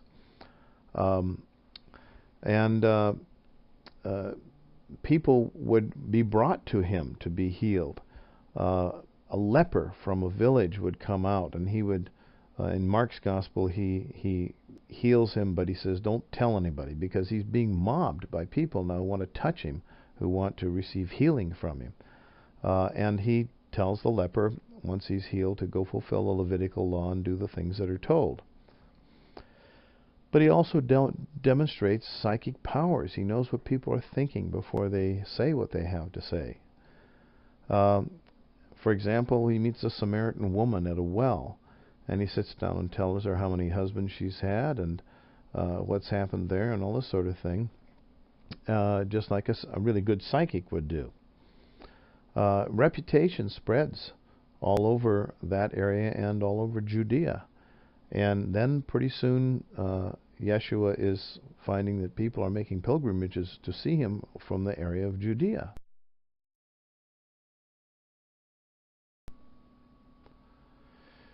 Now, how much time has passed? I don't know. Maybe this is about a year. But eventually, the news comes that John the Baptist has been taken by Herod, and he has been beheaded. And you probably know the story of Salome and wanting the head of John the Baptist on a plate. Here's a medieval painting of Salome receiving the head of John the Baptist on a plate. Now things get real dangerous because Yeshua is now considered to be a friend and complicit with and a co-conspirator of John the Baptist. So he retreats to the hill country of Galilee. That's where Nazareth and other towns are. And he goes to safe houses to make sure that he has plenty of warning before Herod's troops would come, because now he has a very loyal population behind him. They want to protect him, and they will warn him if they see troops coming. And his trusted base then is Galilee. That's where the people are loyal to him, and that's where they will protect him from Herod. And yet the great summer palace of Herod is at Sepphoris in Galilee near the sea. Magdala itself was protected terrain. Yeshua had disciples in Magdala and other towns along the Sea of Galilee. And probably it is during this period of time that he would have gone to these areas. Magdala was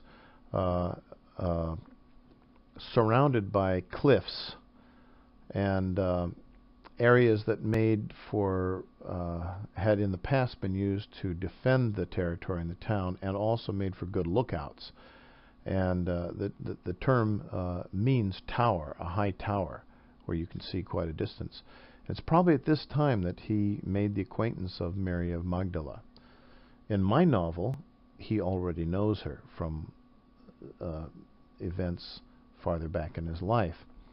But she is a woman who's quite wealthy. She's not like other women in that she's been widowed and has not married and has chosen not to remarry. And she's a very spiritual woman. And she's a woman who is messianic, and she's a great respecter of the teaching of Yeshua and John. And this is probably where she comes into the picture. And as I've said before, after the resurrection, all the post-resurrection visions of Jesus are in Galilee. And the first one is by a woman of Galilee named Mary Magdalene. Yeshua says to his disciples, "I will go before you into Galilee." So according to the epistle of Luke Acts, which we call a gospel, many women disciples existed in Galilee. And that was from these journeys that Yeshua had made at this time.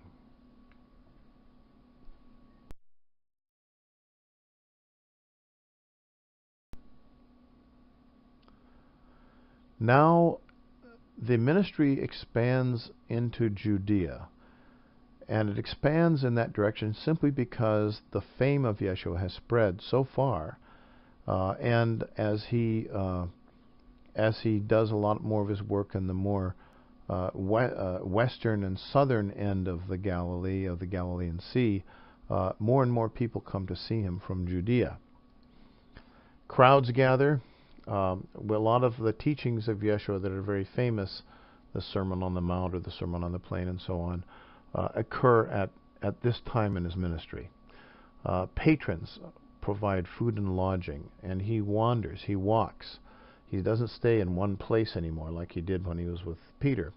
And Peter joins him, and other disciples join him on his walks, for his halakha.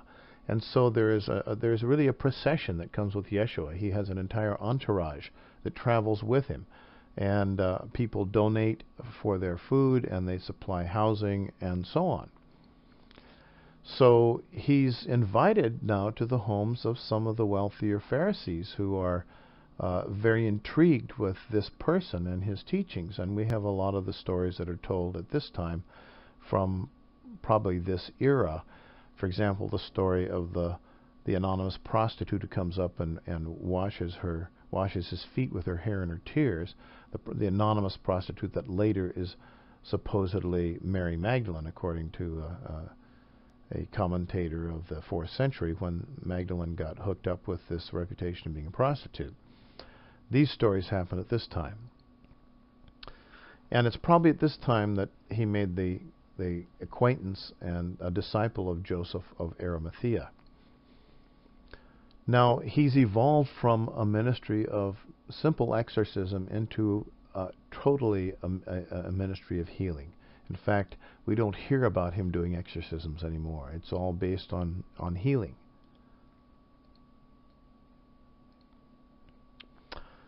And he says, when he performs these healings on the Sabbath, which is, of course, considered to be a form of work, and therefore a breaking of the Sabbath by Pharisees who are critical of him based on what they understand the law to be. He says, what is easier, to prophetically declare your sins are forgiven, or to command, stand up and walk? When they say, no human being can forgive sins, you can't remit sins, how can you get away with this? And this saying means, look, here's the evidence. If a man is unbound, if the bondage to Satan has been released, Satan can't unbind Satan, and Satan doesn't unbind Satan. And he doesn't do, and Yeshua doesn't do these works by being in league with Beelzebub or any of the other minions of Satan. He says, look, if you see straight ahead healing done in front of you, that is good, and that is God's work. And so what does it matter whether I say your sins are remitted or stand up and walk? It's the same thing. And so in the concept of Yeshua, illness and sickness were things that we took on upon ourselves because we had a vulnerability to them that was based in the sin and the debt that we'd accumulated in the past. And it's not clear whether he was talking about the past of this life or the past of many lives. It's probably nothing that could have been that he ever spoke about clearly, although many Kabbalists were very clearly reincarnationalists. In the John's Gospel, he's asked, why is this man born blind? Is it because of his own sins or because of those of his parents? And there were two theories, one of which that you travel from lifetime to lifetime carrying the burden of your, what we would today call karma, your debt. And the other was that that of the Sadducees was that there was no reincarnation, there was no life after death. Rather, you carried the burden of your parents' genetic sin all the way back to Adam, and so on. And he's asked, why is this man born blind, for his own sin or for his parents? And he doesn't answer that question. He simply says he was born blind so that the glory of God could be manifest in healing him. So those questions are not things that are answered at the very beginning. So the two are equivalent. The forgiving a remission of sins is equivalent to healing, which is equivalent to exorcism, which is equivalent to being unbound. The bondage of Satan has been unbound.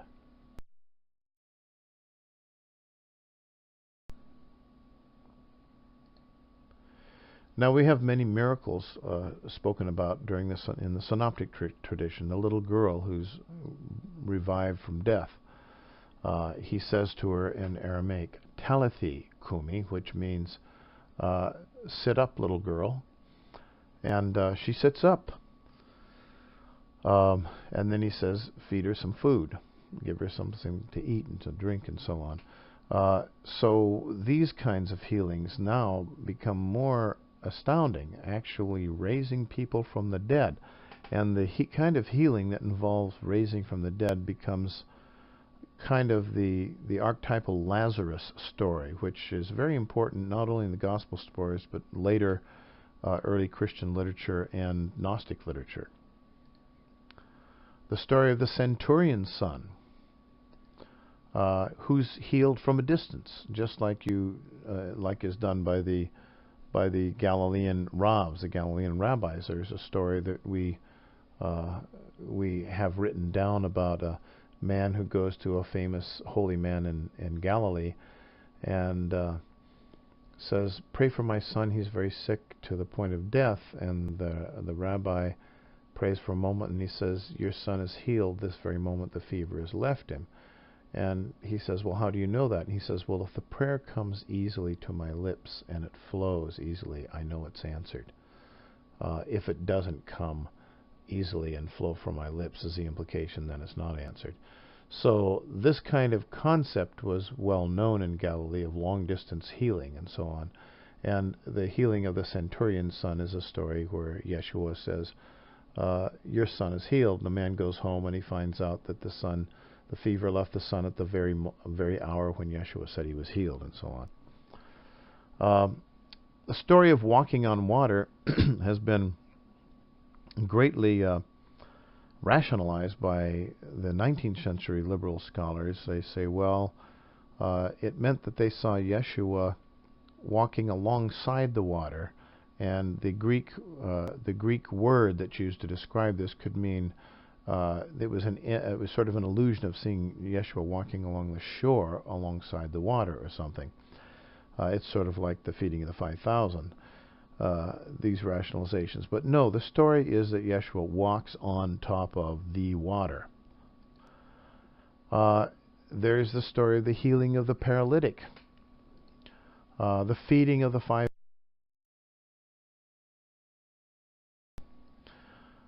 We have all kinds of miracles that are told, but in John's Gospel, in the Johannine tradition, these are no longer told as miracles that would be worked by a thaumaturge, by a theosaner, by a divine man. These are now they go beyond prophetic signs, they become divine signs or miracles. They become divine semea, as John calls them, signs. And these signs are signs pointing to the very things that Yeshua is preaching. In John's Gospel, he disdains wonders and sees miracles as prophetic or divine signs or omens that are showing people in a symbolic way, just as parables tell people in a symbolic way, clues about the mysteries of the kingdom of heaven.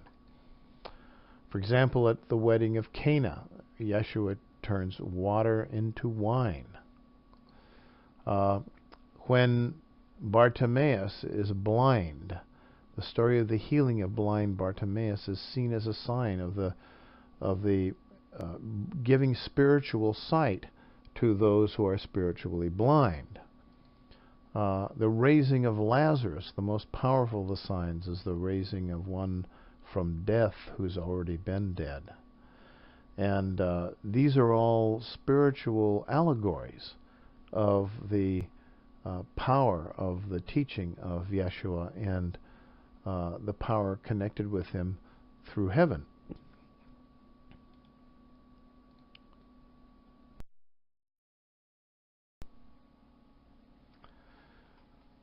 The great teachings of Yeshua are those that are actually somewhat inaccessible to us because they've not been transmitted very well. These are the teachings he gave to his inner circle, those whom we call the apostles, whom he probably called the Mabazrim, the transmitters of the divine message, the Basor. And he taught these people around a table. He gave these teachings before, during, or after the Havura meal. And people seated themselves around the table, wherever they were with Yeshua, according to a certain order. The story he tells about when you're invited to a dinner with a wealthy man, take the lowest seat so that you might be invited up to sit up higher, rather than just trying to take the highest seat. Well, this is something that probably he enforced with his own disciples, as he probably invited the people he wanted to be up next to him the ones who were closest and the ones that he considered to be the most advanced of the disciples, and the ones that were more senior. And these teachings were not just explanations of parables that he had given to the general public, or even things that they had seen demonstrated, but they were the deep inner teachings, what sometimes is known as the apostolic gnosis, which was claimed by the Gnostics and claimed by the Ebionites and certain others, and is claimed in the Gospel of Mary Magdalene and in different places. And we don't really know which of these claims are really correct claims. We suspect, however, that the teachings that we find in the Gospel of Thomas are these, or derivative from these inner teachings. And the interesting thing is that it included women. Yeshua was the only rabbi who took women disciples.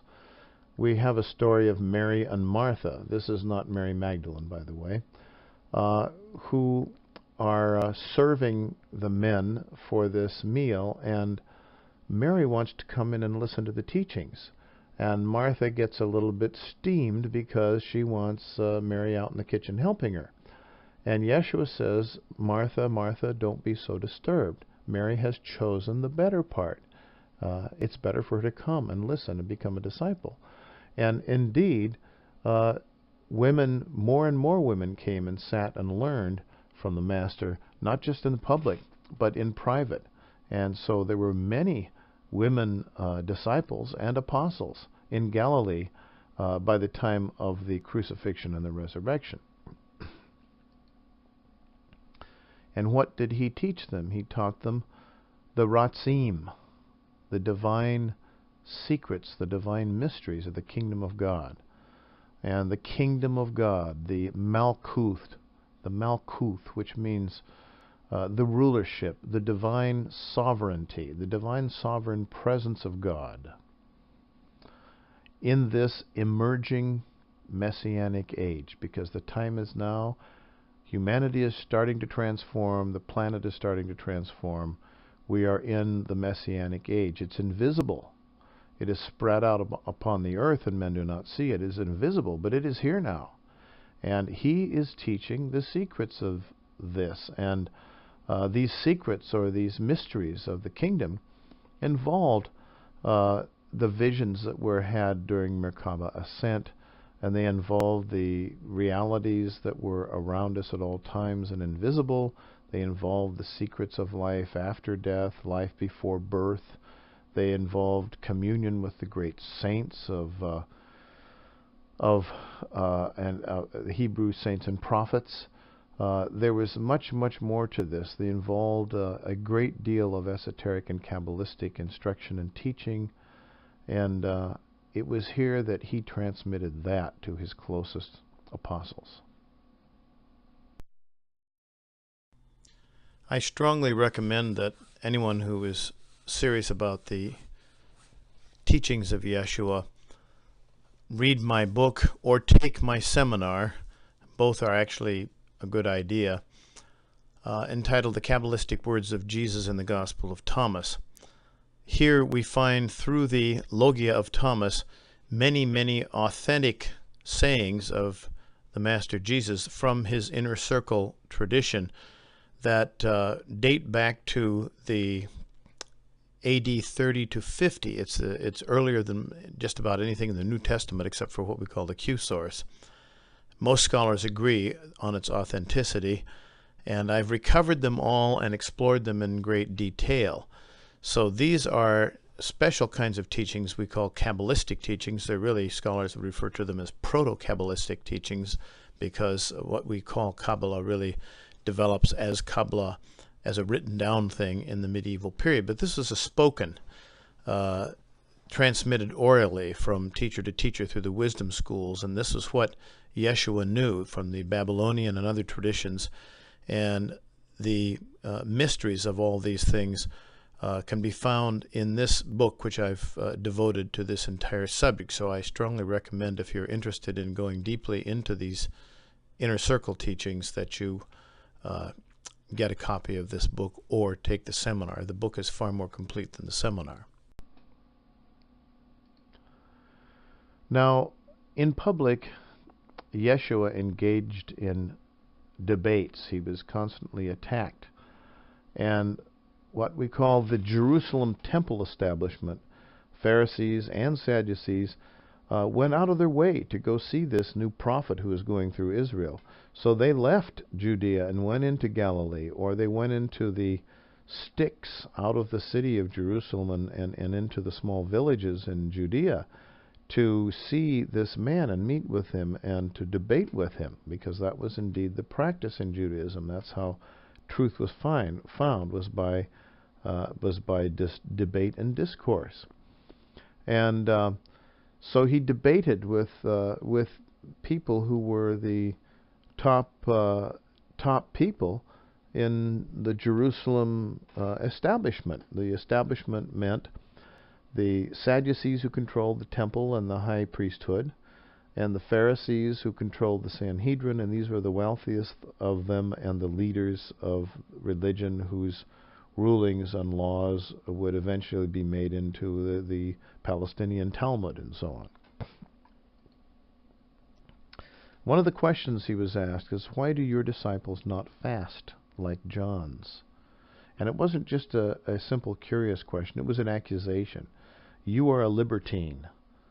You associate with publicans, that is, tax collectors, and harlots, and prostitutes, and people of low character. That is not what prostitutes do, and that's rather not what prophets do. A prophet should know when a person of low estate is nearby, and he should withdraw and have no contact with such a person. Why do you not have your disciples fast like John's? And Jesus was considered to be a wine-bibber and a glutton. He was considered to be one who was a libertine. And in fact, in the context of much of Judean, Palestinian religion about who saints were and what a saint would be like and so on, Yeshua was really quite different. Not at all like what they would expect. At least John the Baptist, who they didn't like that much, although some of them did, at least John the Baptist was a good old-fashioned ascetic prophet who wore a hair shirt and ate bugs with honey all over them, and made his disciples go through all kinds of ordeals. So Yeshua was attacked. He was attacked for lots of things: healing on the Sabbath, exercising on the Sabbath. He was thought to be in league with demons and all sorts of things. And the Sadducees went after him just as well. Probably the most famous dialogue he had with them was a trap that was laid by them. They said, here's a woman who's had 7 husbands. They were 7 brothers. Our law requires that when a man dies childless, that his brother should marry his wife and give her children, so that their part in Israel can be continued, their heritage can be continued. In fact, to the Sadducees, there was the only afterlife there was the afterlife in your children. And so they tell a story of, here's a woman who's married a man and they died childless, so her husband married his brother married her, and he also died, and they were childless, and his brother, up to 7 of them. So the question is, whose husband would this woman be in paradise, in the Kima, the resurrection, if there were such a place? And of course they thought there were no such thing. And Yeshua said, well, you know very little, because in the Kima, people are not married, nor are they given in marriage. In other words, women are not given to men to be married, and men do not take on partners, because they are as the angels. They are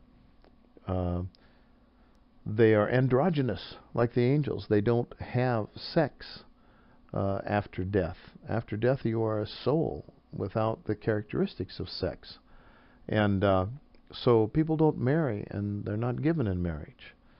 And so this is one of the examples of the way that he dealt with people who wanted to debate with him.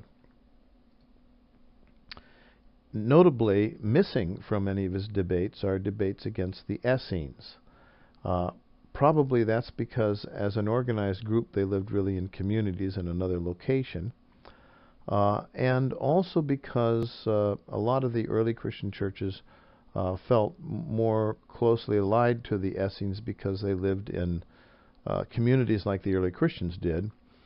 And probably John the Baptist was closely related to some kind of an Essene community before he became independent. But most likely it's because the Essenes were not part of the political establishment of Jerusalem. They weren't part of the Jerusalem temple establishment. They didn't. They were anti-temple, as a matter of fact, and anti-animal sacrifice. And Yeshua found none of them coming up and challenging him with anything. They had nothing to lose from what he had to say.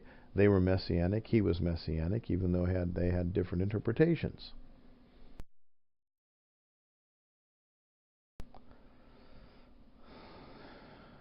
So, according to the Synoptic Gospels, Yeshua then finally heads into Jerusalem. According to the Gospels, it's fulfilling, as it is written, behold, your king comes to you meek and gentle, sitting upon an ass and upon the foal of an ass. And that's interpreted so literally. That is, this is a way that an awful lot of narrative is built, by looking at the predictive or what people consider to be the messianic texts in the Old Testament, and then building their narratives on that. So therefore the entry into Jerusalem of Jesus was made into this big deal. It's celebrated as Palm Sunday, and people wave palm fronds, which were waved for victors of battle who entered the city, and so on. And in Matthew's Gospel, where he gets very, very literal about everything, he has Yeshua actually sitting on two animals, upon the ass and the foal of an ass. And I don't know how Yeshua would have ever been able to do that or sit on two animals at the same time, but that's how literally those proof texts are taken by Matthew. So in the Synoptics, he comes in order to celebrate the Passover, and they have together what is known as the Lord's Supper, a Passover meal, a Pesach meal. Now, this is very interesting because according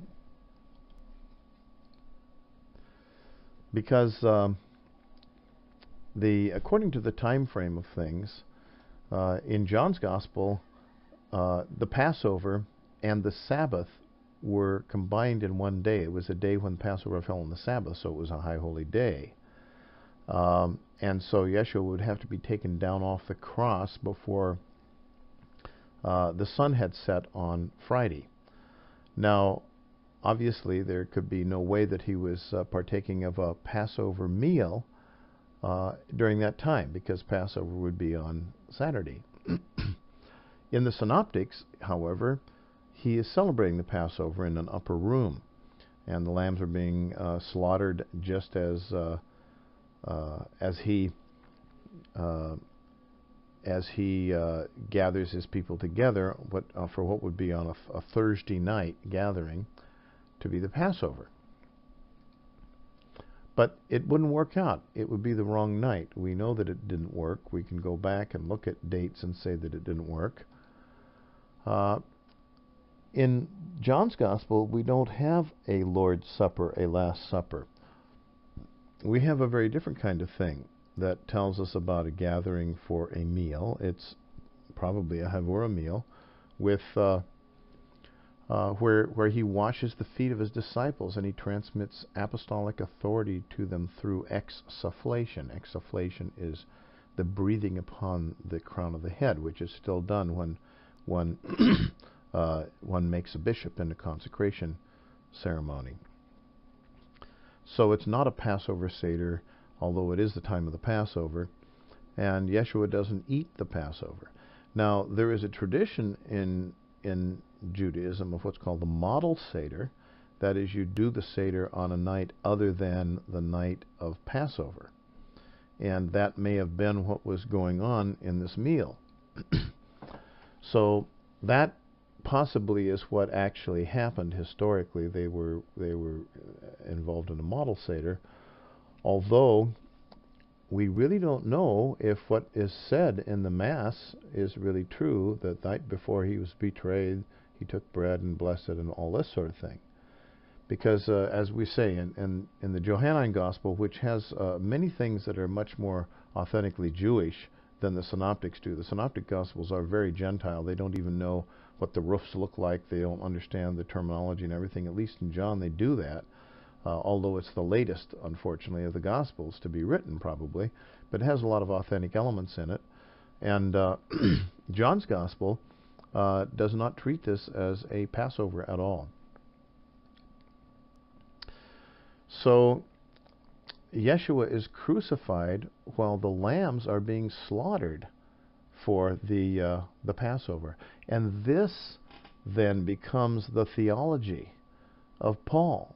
And Yeshua is the Lamb of God who's slaughtered at this time. He's on the cross when the lambs are being slaughtered so that the Passover can be celebrated.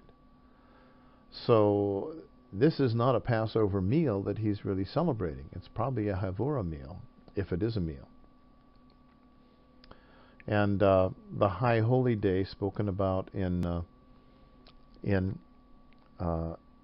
Johannine tradition is that on the Saturday, which was the Sabbath, the Shabbat, that was also the day of the Passover. So there's no way that Yeshua could have been having a Passover meal. He was already crucified and put into a grave by the time people were eating.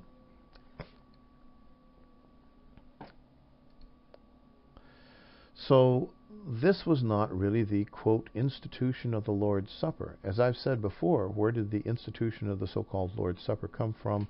The Mass, the Eucharist. It came from the very common, well-known Havurah meal that the apostles and the disciples always shared with Yeshua, where they learned, where as part of their bread for the stomach, they also got bread for the soul and for the spirit. And it was in the breaking of the bread that the two disciples who met the stranger on the road to Emmaus recognized finally that they were in the presence of the risen Christ, the risen Jesus. So the Master's banquet was a messianic Havurah meal, and that is what we remember and that's what we celebrate. However, it may be true that the "do this in remembrance of me" could have been historical. So the whole problem of the Eucharist and the institution of the Eucharist is one that scholars have worked on quite a bit.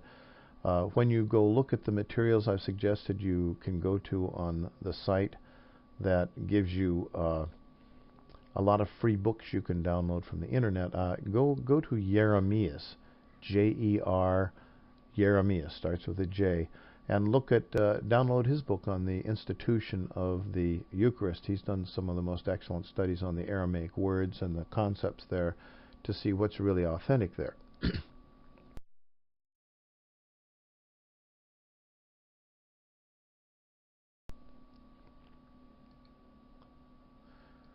So, the arrest and the trial and the crucifixion of Jesus, also known as the Passion of the Christ, is known to scholars as the Passion narrative.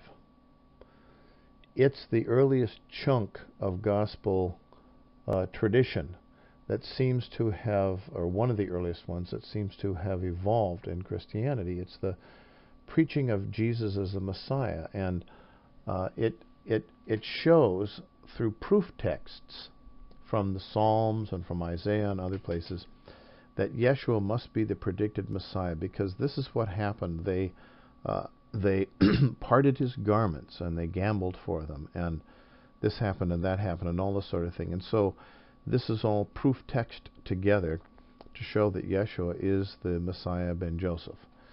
And we call this the Passion narrative.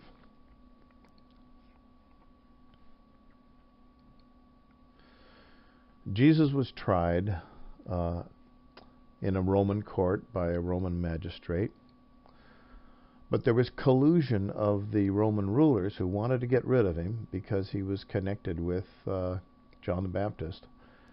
and the Sadducees, who were the temple establishment, and the wealthy Pharisees of the Sanhedrin, who did not want him to bring trouble to Jerusalem from the Romans. There's collusion of all of them. So we can say the Jerusalem establishment and the Roman establishment colluded to try Yeshua, even though he was extremely popular with all the people, and to make an example of him by crucifying with common criminals. Now, this was a dangerous thing to do because Yeshua was extremely popular, but they could get away with it. Why? Not because he preached the Messiah ben David or preached a violent overthrow of the Roman government, but precisely because he preached and taught peace. Because he preached and taught a messianic age that did not involve violent overthrow of the Roman Empire. He preached and taught wisdom. They knew that they could get away with crucifying him because there weren't troops and troops of people all lined up to ready to make all kinds of trouble when this happened. Well, according to the gospel narratives, some of his disciples were armed. When they went to Jerusalem, they were armed against thieves, and they were armed against possible people that would try to take Yeshua. But Jesus did not have any armies prepared, and they knew that. So it's very important to understand that Yeshua was not killed by the Jewish people. They are not Christ killers, as early Christians would have said. He was extremely popular among the Jewish people. His execution was rigged and colluded and brought together by the religious establishment around the temple, the wealthy people in the Sanhedrin, and the Roman government.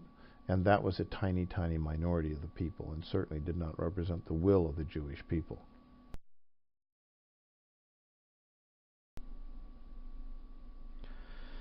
Well, now we have to say something about the resurrection of Jesus Christ.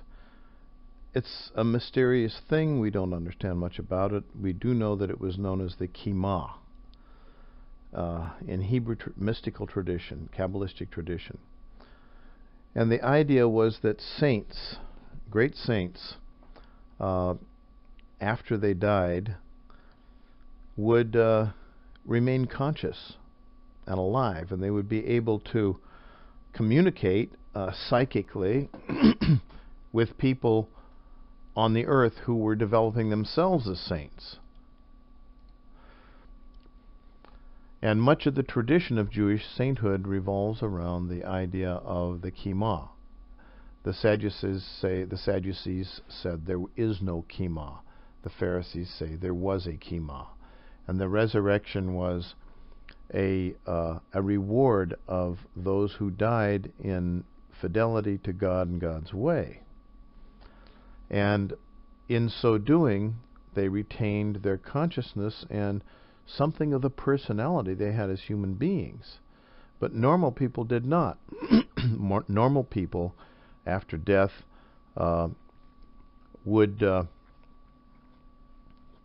lose that part of the personality known as the nephesh.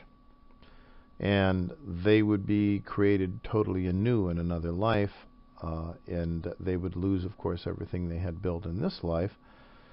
And the idea was that there was a period of about 7 weeks of sevens, a jubilee,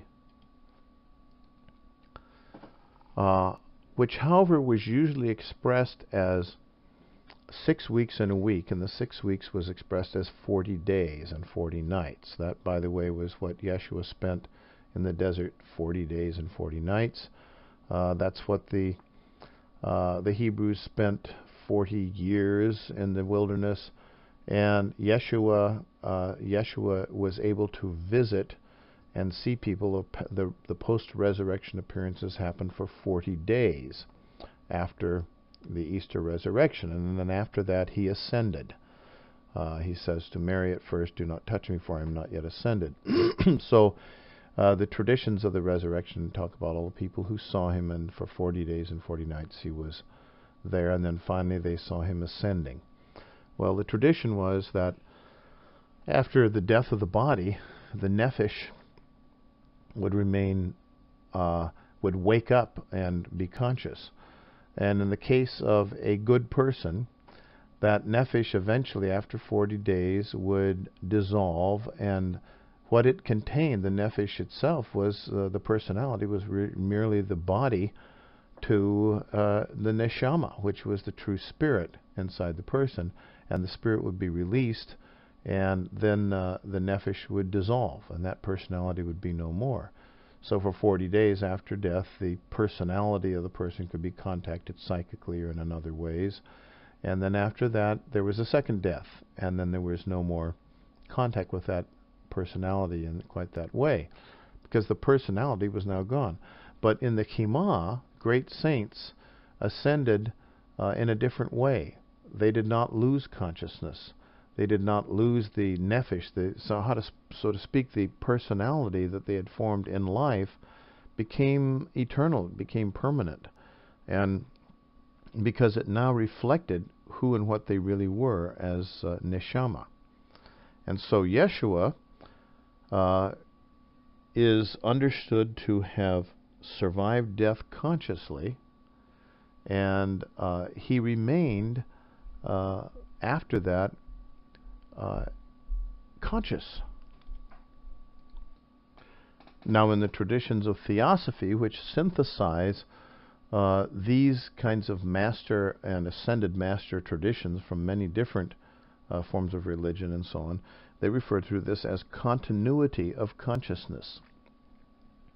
In the mysteries of Hermes Trismegistus, the ascended masters, who became Hermeses, ascended to the Ogdoad, the eighth heaven, where they existed as spirits who were psychically guiding and helping other spirits on earth who could receive their guidance. So Yeshua ascends after 40 days to sit at the right hand of God, which means to sit as the executive and the authority for God's overseeing of things. It's like a position in a court. So he sits at the right hand of God, and Yeshua is represented in Byzantine Christianity as a great king on a throne who is ruling the universe. Now, that's not quite what was meant by the Kima, but in some of the parables of Yeshua, he tells us that that the reward of his apostles will be that they will rule 5 kingdoms or 10 kingdoms or 20 kingdoms or something like that. In other words, they will be part of the Malkuth of the rule. They will be co-rulers with God and with him and so on. So the Kima is a concept that is applied only to the greatest of saints. In some traditions, only Enoch and Elijah had been able to ascend bodily to heaven. Even Moses had not been able to do that. And Moses' bones were disputed by Michael the archangel and Satan, who wanted to have the bones of Moses. But no one ever found the bones of Jesus. Jesus disappeared completely. His body disappeared completely, and all that was left behind was his burial shroud, according to the tradition. So the Kima was a change of state that the greatest of all saints underwent and experienced, that was like what most Zaddiks or Zaddikim, most righteous people, would experience according to the Pharisees in some way, but his was far greater than theirs because he retained continuity of consciousness, and after his final ascension, he ascended to the very throne of God. He made the ascent all the way. So the story of the resurrection begins with the discovery of the empty tomb. And there are different stories told about it, but the one thing is very definite, that the person who discovers it is Mary Magdalene with some of the other women who've come to anoint the body. They cannot do it on the Sabbath, so they come early the Sunday morning. On the Sabbath, you're not supposed to do things like that and touch bodies and all that kind of stuff. But on Sunday, they come to do it. And lo and behold, the body's not there. But what do we find? We find two things. We find the headband neatly folded up, and we find the shroud itself neatly folded up. We have relics of both of these things that claim to be authentic today. One is the Shroud of Turin, and the headband is called the Sudarian. So Mary Magdalene, according to the story, finds the empty tomb and is put into a horrible state. She doesn't know what's happened, where the body of the Master has been taken, whether the Romans have taken it, what's happened. And as she's there in this terrible state, and she tells the other women, apparently, to go and tell the other apostles that the body's been stolen, a stranger appears, and she asks him where they've taken the body, and then he calls her by her name, and she recognizes that she's speaking to Yeshua. Now, she can't recognize him with her eyes, and he's in the form of a man, and she says, Rabboni, my great rabbi. And he says, do not touch me, for I am not yet ascended. And so she's the one who has the first vision of the risen Christ, and she's the one who goes and runs and tells the others about it. And then later on, they all have corroborating visions themselves. So the face cloth and the shroud are the two relics that remain. That's all that remains of Yeshua and his body. The Shroud of Turin is a great study, and I suggest it for everyone. I happen to be a strongly convinced person that the Shroud of Turin is the authentic burial shroud of Yeshua, and there's a long history behind it. And you need to read and learn all the most current information about it to really understand what it's all about. And so I've given you a reference to the a really good website that keeps you current on the shroud. And then there is also another garment that remained behind called the Sudarian.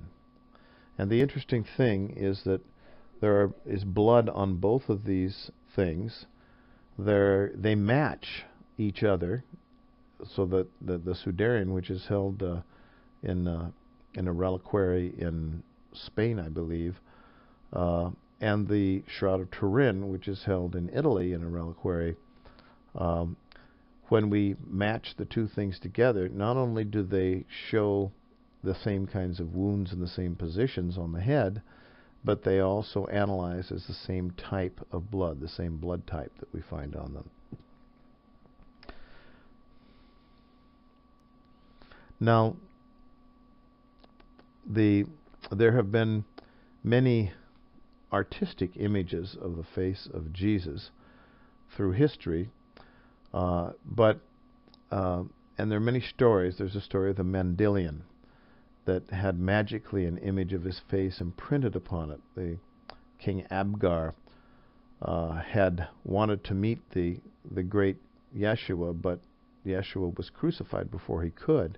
And so the story goes that he was given a magical cloth that the image of Yeshua's face had appeared upon. It's called the cloth of Veronica, and it's very often talked about, but we don't know where it went.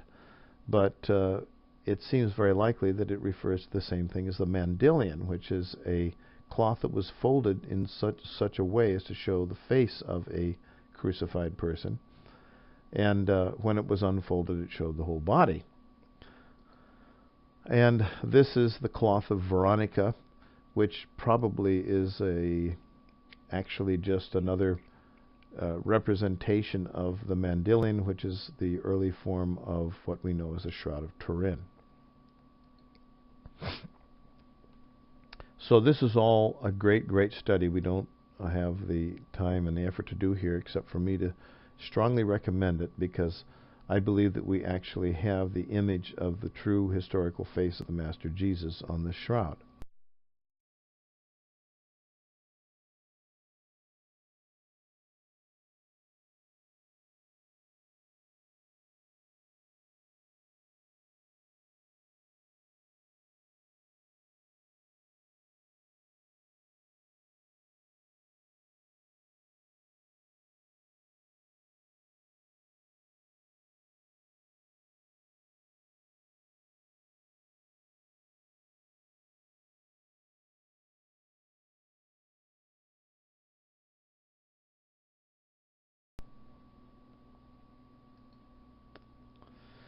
Now, there have been many medieval relics. You could probably take all the supposed finger bones of St. Anthony and put them together, and they'd make a string a couple miles long, because there was a great traffic in relics of the saints during the medieval period.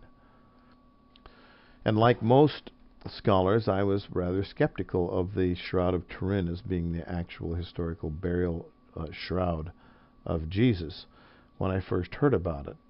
But the more I learned, and the more that is found, and the more research that's done on it, the more I'm convinced that it is the historical face of Jesus that we find embedded on the shroud.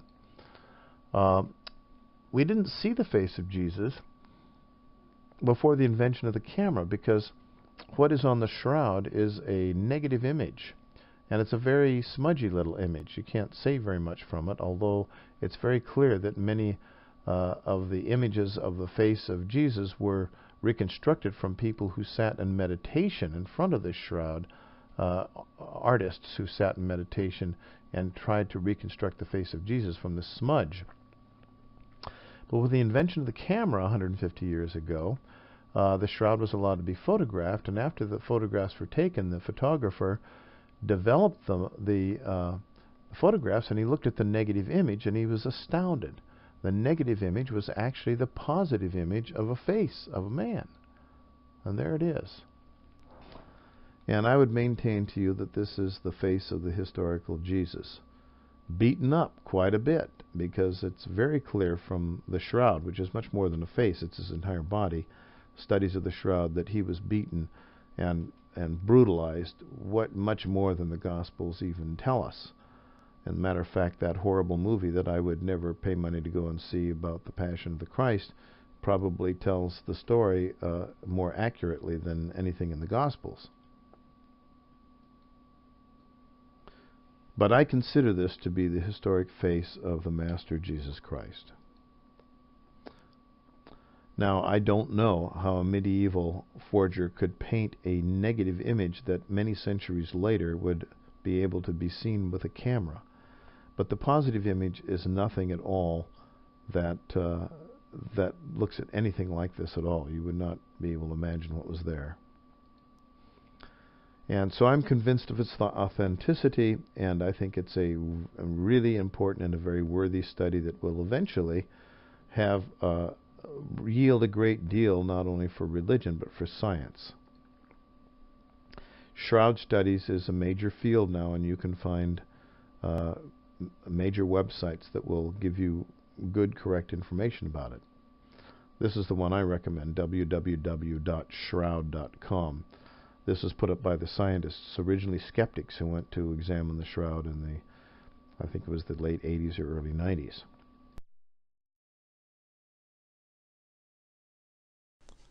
For more on the shroud, go to this website. Just click on it. Well, what do we do for continuation of studies? You'll find resources for all students at the Study Links website we have for Home Temple for those who are studying for ordination. That's www.hometemple.org/resources, all in caps, .htm. And there you'll find links to many, many sites that will be useful for you in further studies. The Bachelor of Divinity candidates who have already been working toward ordination must have completed their diaconate and priesthood studies with the Home Temple and received, or in the process of being qualified to receive ordination to priesthood. And if they're fast-tracking and they're previously ordained, they have to have completed that process. And then they must submit an exegetical assignment to complete this model. That means they're going to do an exegesis of assigned parables and words of Jesus. So you need to email me, Dr. Kaiser, for your exegetical assignment if you're applying for the Bachelor of Divinity, and I will give it to you, and I will give you the rubrics, and I will post the rubrics online, and I'll give you a choice of 4 things to work exegesis with online as well.